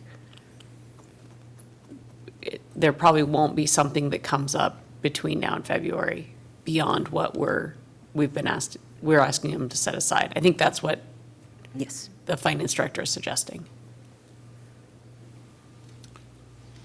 So I don't know, let's hear from what everyone else thinks, but that would be one option. We could either pull more from what's here, or we could wait until February, since we weren't planning to give a recommendation on that until the new year at least anyway. It's my understanding that you were going to bring recommendations to the council so we can look at the whole picture right now you're saying that we're going to allocate money for something that hasn't come back for discussion on the entirety? And we don't want to know what it's for. No, we're just, no. Hold on, all we're asking, remember when we had the ARPA money before us? And I asked if we could set money aside to come back and have a future discussion about whether or not we were going to do the YARA program. That's all we're asking here, is if we set aside funding that is not getting allocated to anything in particular right now, that we will bring back a discussion to council for how it actually gets budgeted. It's not getting budgeted to anything right now. We're just asking for the council to set it aside, because otherwise it's going to just go into the fund, the reserve fund. And we'll have to take another council action to bring it back out. ARPA was different. You had an allocation provided that gave you, and then you decided how you wanted to allocate it. We're putting, we're putting the cart before the horse, in a sense, are we not? Even if we're saying we're just gonna put it aside over here for right now, when we haven't even looked at the entire recommendation, is that where? Think about the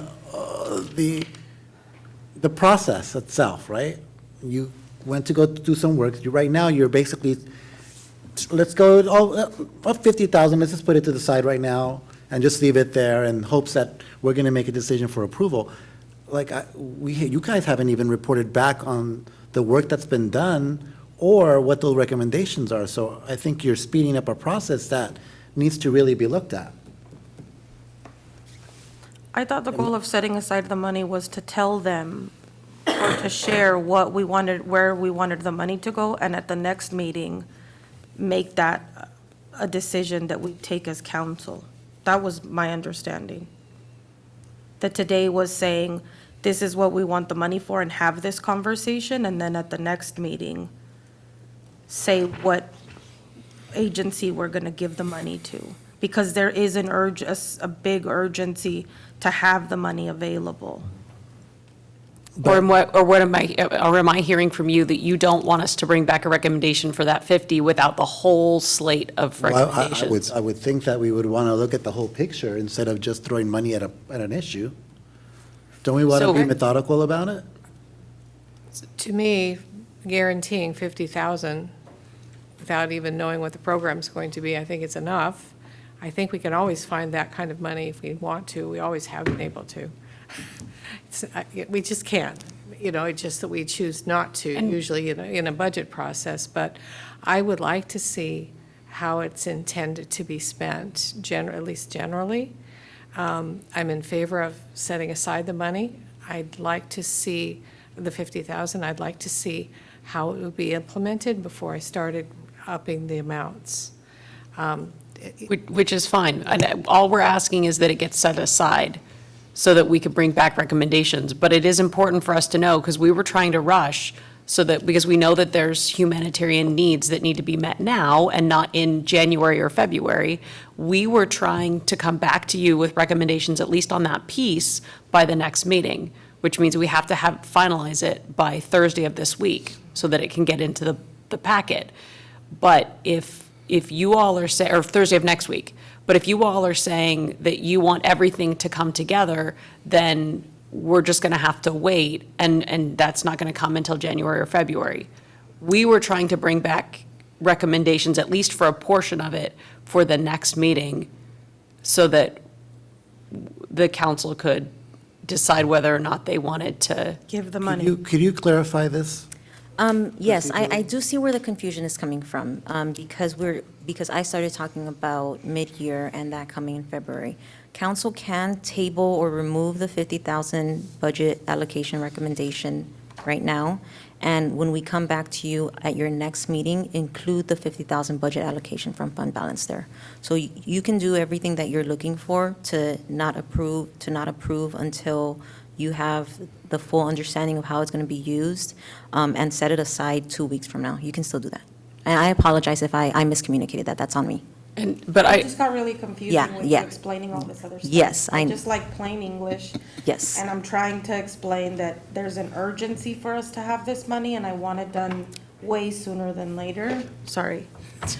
And so the conversations we've had are very important, and we've gotten the feedback that we need to move on it.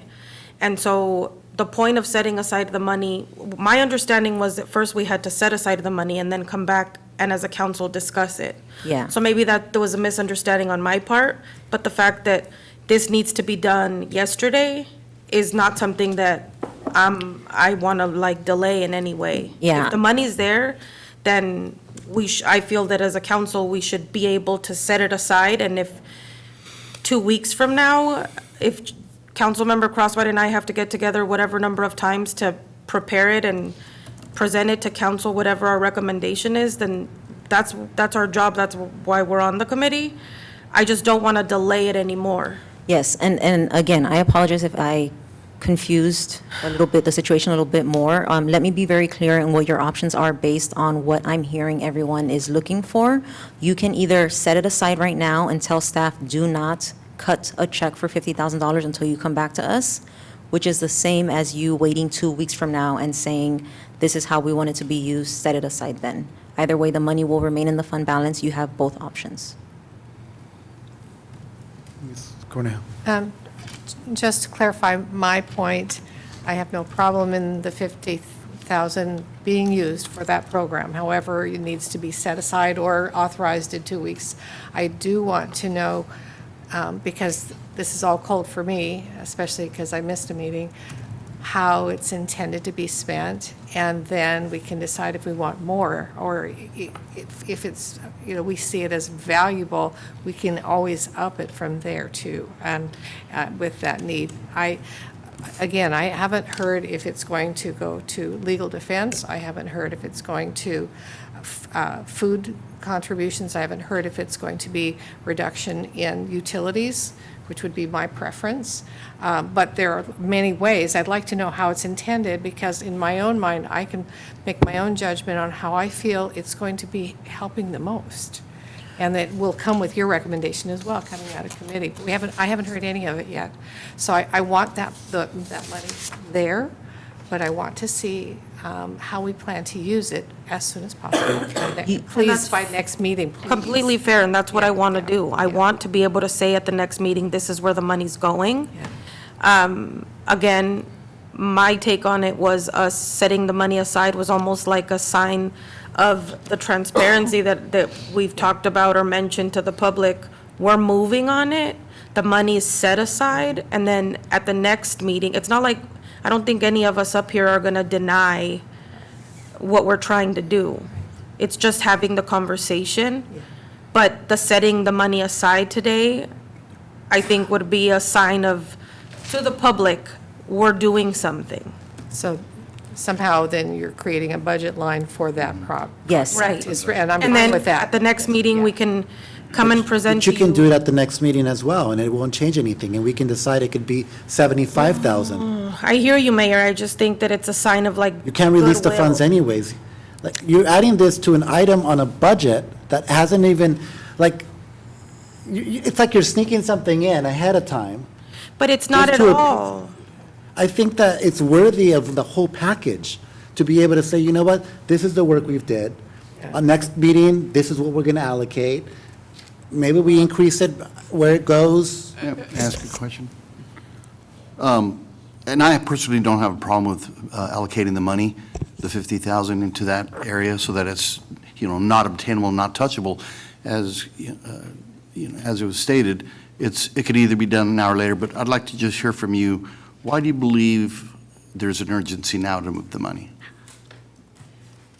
And you can add to Councilmember Ornelas, but part of what we've been hearing from, so for example, can I?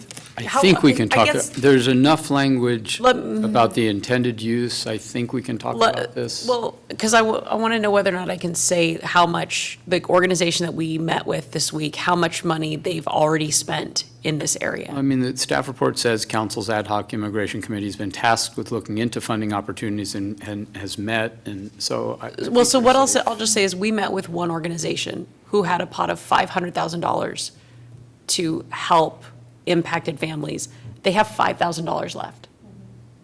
So as we have been doing our work in the community, we've been hearing a sense of urgency like, because we were like, well, we don't know if we're going to be able to get to council until January or February with our whole slate of recommendations. And what we had been hearing was from community members was that they would prefer if we could act sooner, so that impacted families aren't waiting another 4 and 5 months for us to be able to come up with any recommendations to bring to council. But if everyone up here doesn't want us to bring back what we can at the next meeting and wants to wait until we have everything, a whole slate of package, that may not come until the new year. What we were hoping to do was at least bring back, maybe the policy for the platform recommendations and the allocation of, a potential allocation of at least a portion of this funds. It may not even be all of it. At our next meeting. We have another 2 or 3 meetings probably before then to come back with a recommendation. But anything you want to add? No, again, I don't think that it's sneaking anything in because it's coming when this topic is on here. It's the fiscal report and the money's available.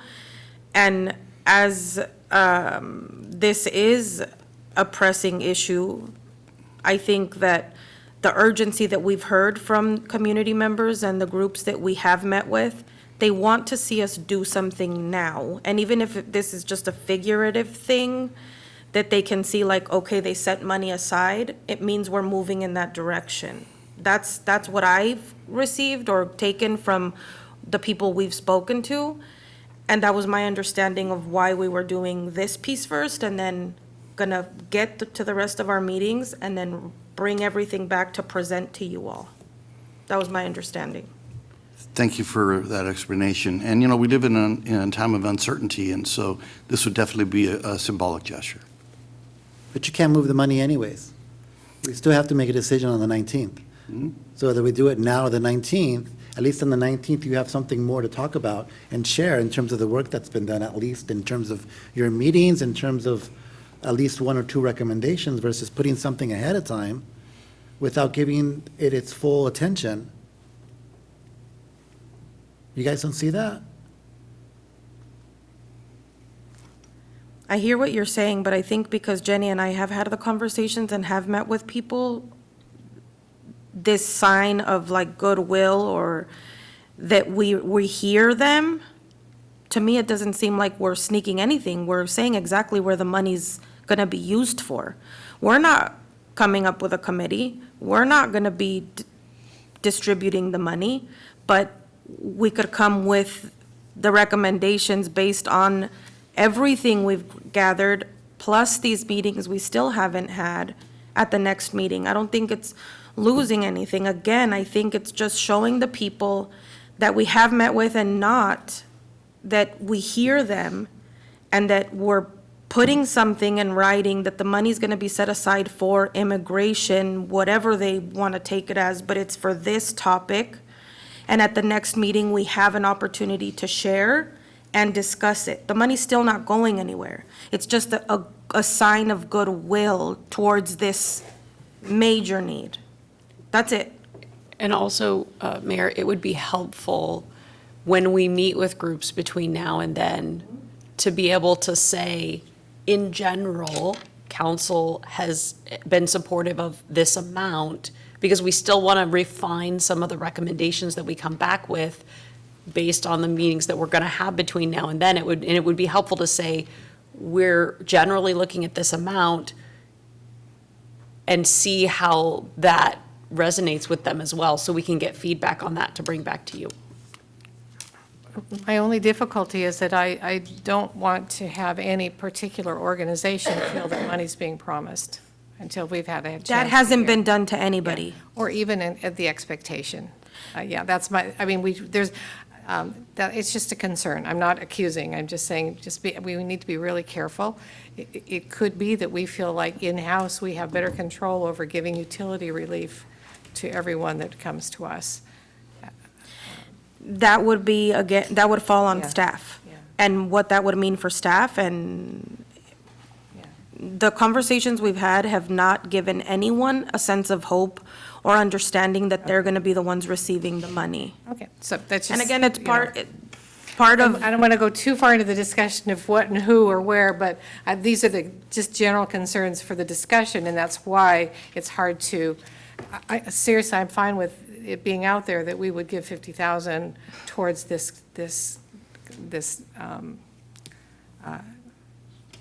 don't want to say it's not, it's. I guess I just don't see it as something so. Yeah, earmark, earmark. yeah, It's an I have a problem with an earmark, but I could end up voting against it if I don't see that in my own mind that it's a program that's going to be helpful. 100%, and that's what Jenny and I's job is. Right. For is to me, make it's sure the that we bring it back process. to you.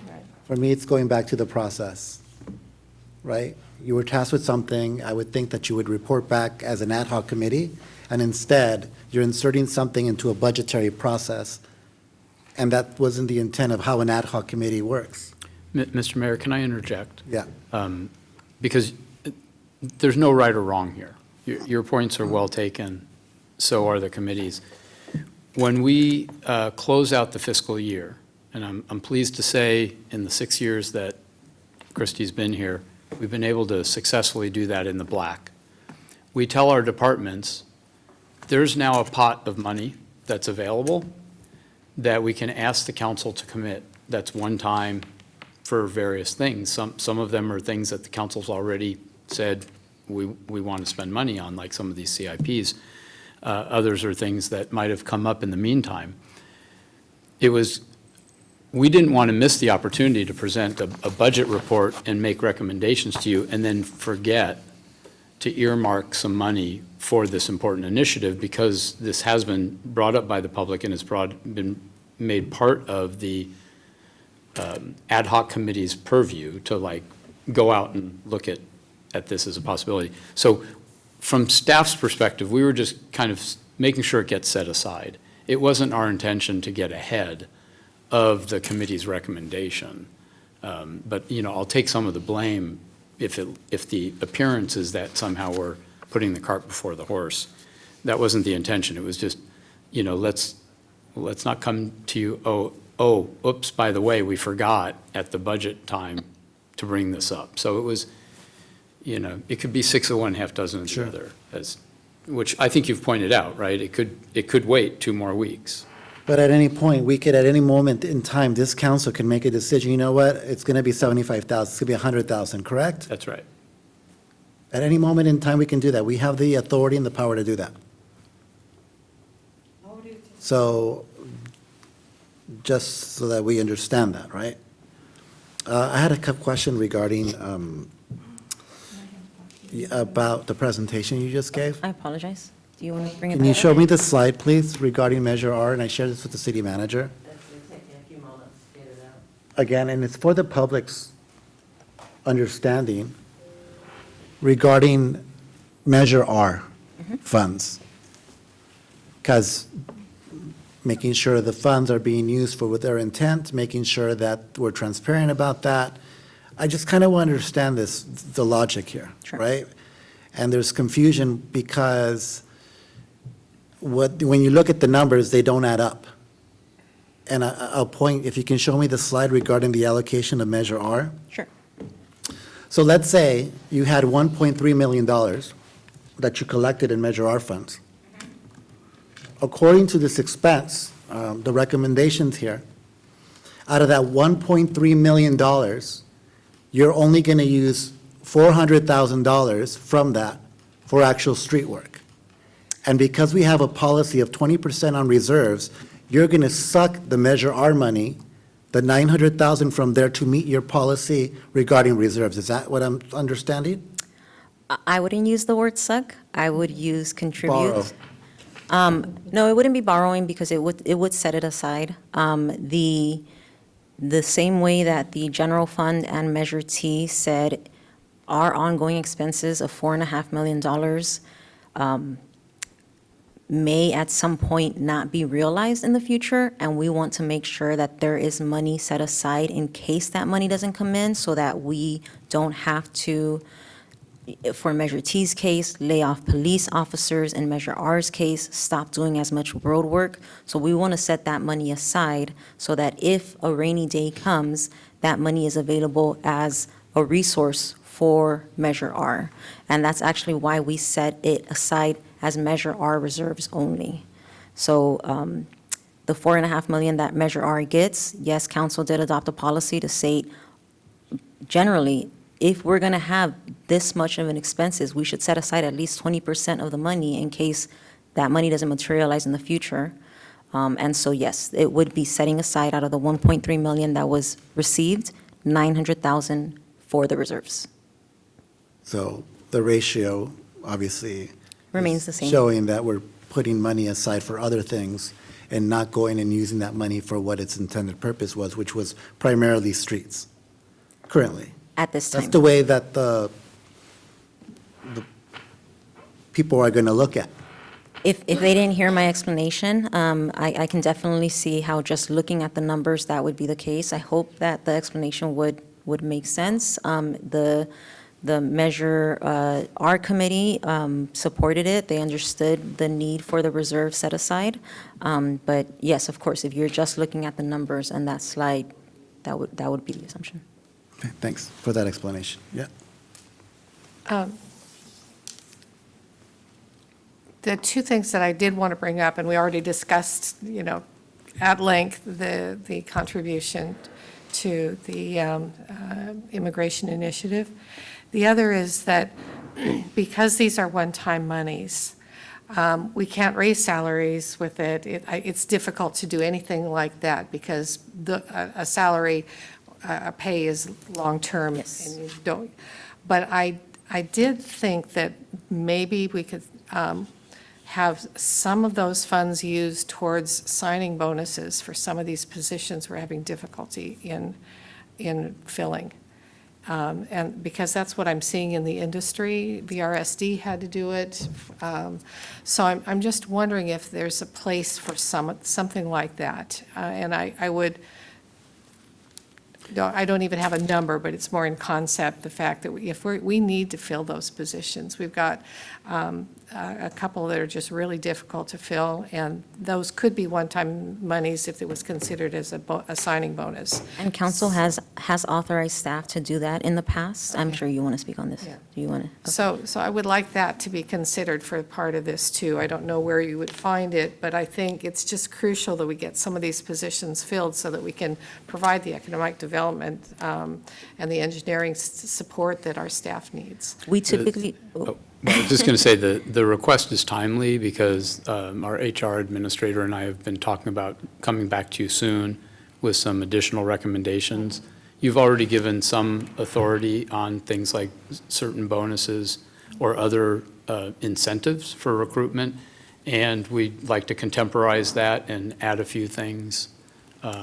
And so we could have that discussion. Yeah, so that's my recommendation. I just think those things are really crucial right now to our organization to be able to function amongst ourselves and our community to get the things done that people need. So at the expense of perhaps not fully funding the reserve or looking at some of the other items here, I just feel like it's a huge priority from my point of view, so.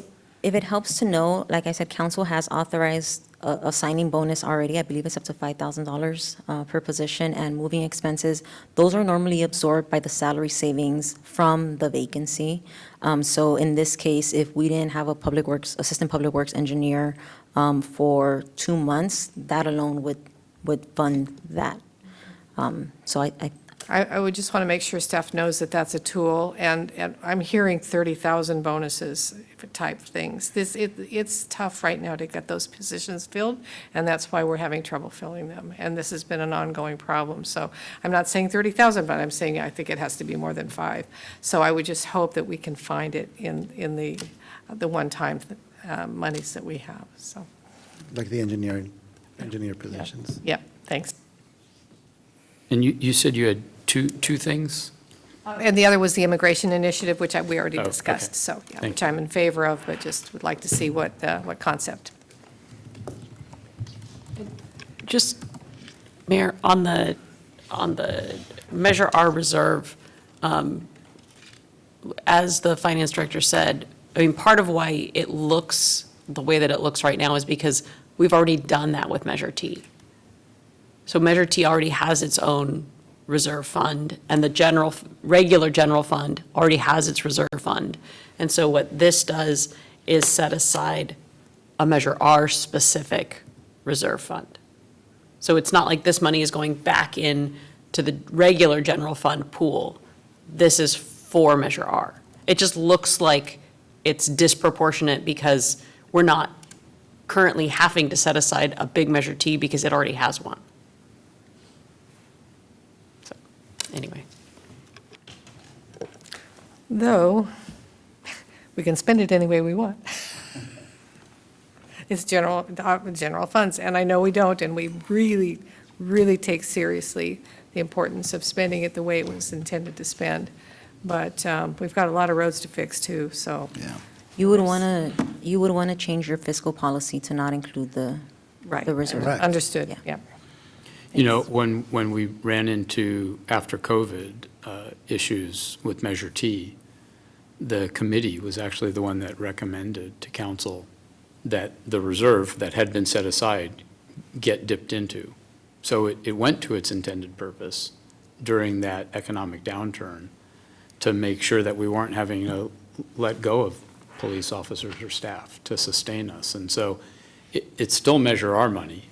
It still can be used for Measure R purposes, even if it's in reserves. So like if there was a major issue with one of the streets, whether it was on the plan to be fixed during this next quarter or whatever, that's where we could get the money from?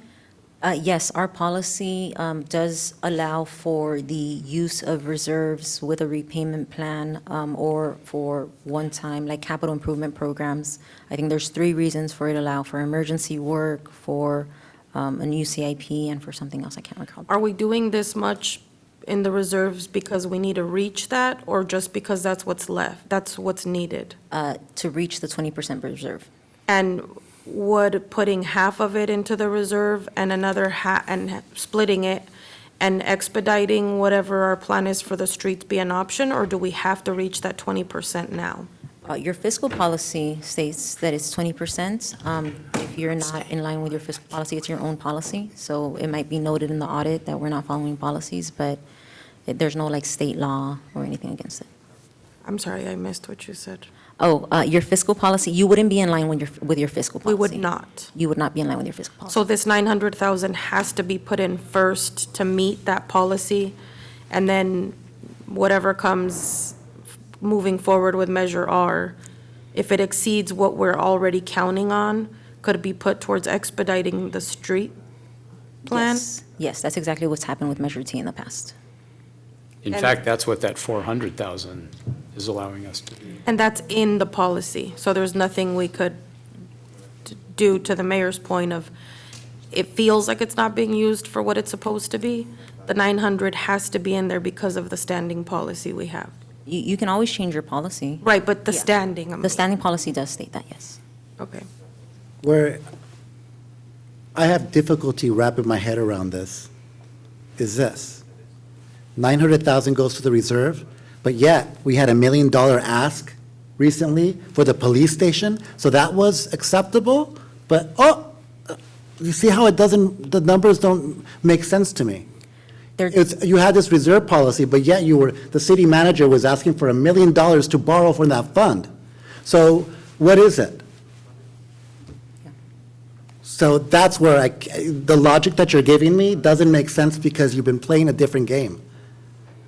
Initially, you brought us, $1 million, we're going to borrow it. Oh, it's okay to do that, right? But now, we have to put 900,000 in the reserve and only spend 400,000 on streets? So I think it may not have been communicated well either by myself or other staff, but the idea at the time was it was going to be borrowing from the reserves.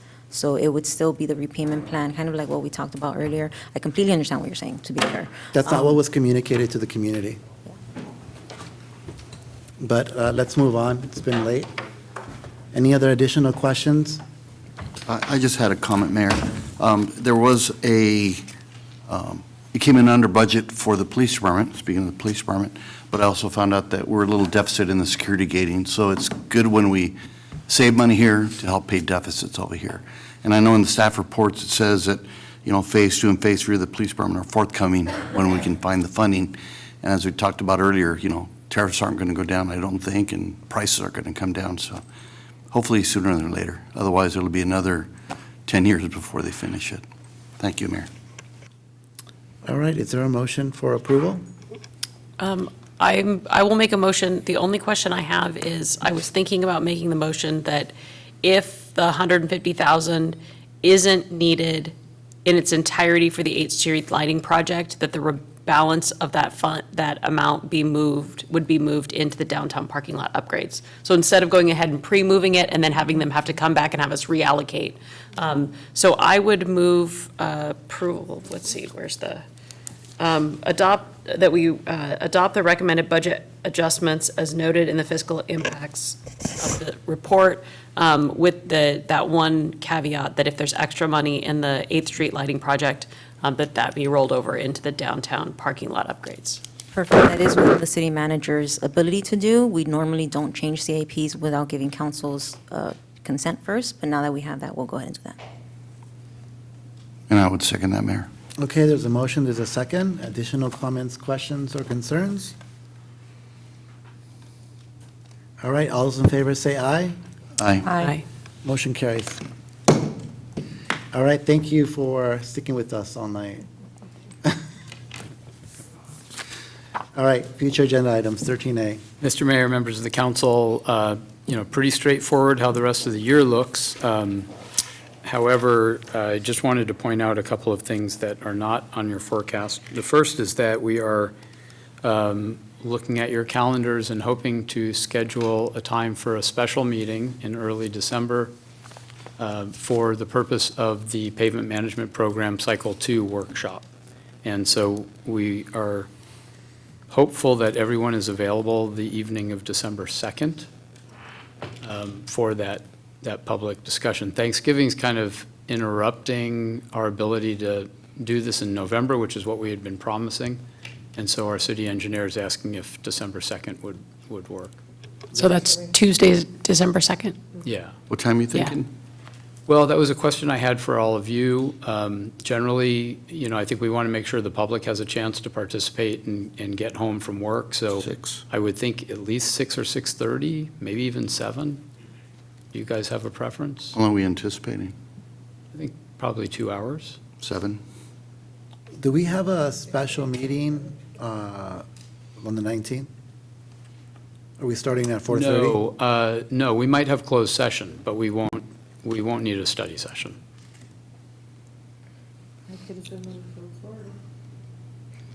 On December 2nd?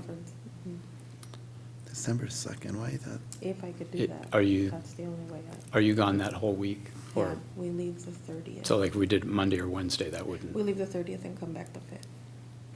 okay, yeah. I'll be gone whatever day it is. On the 2nd? I'm leave for, yeah, I'll leave the 30th and I won't come back till the 5th. And I'll be in Florida, but I could Zoom if that's a possibility.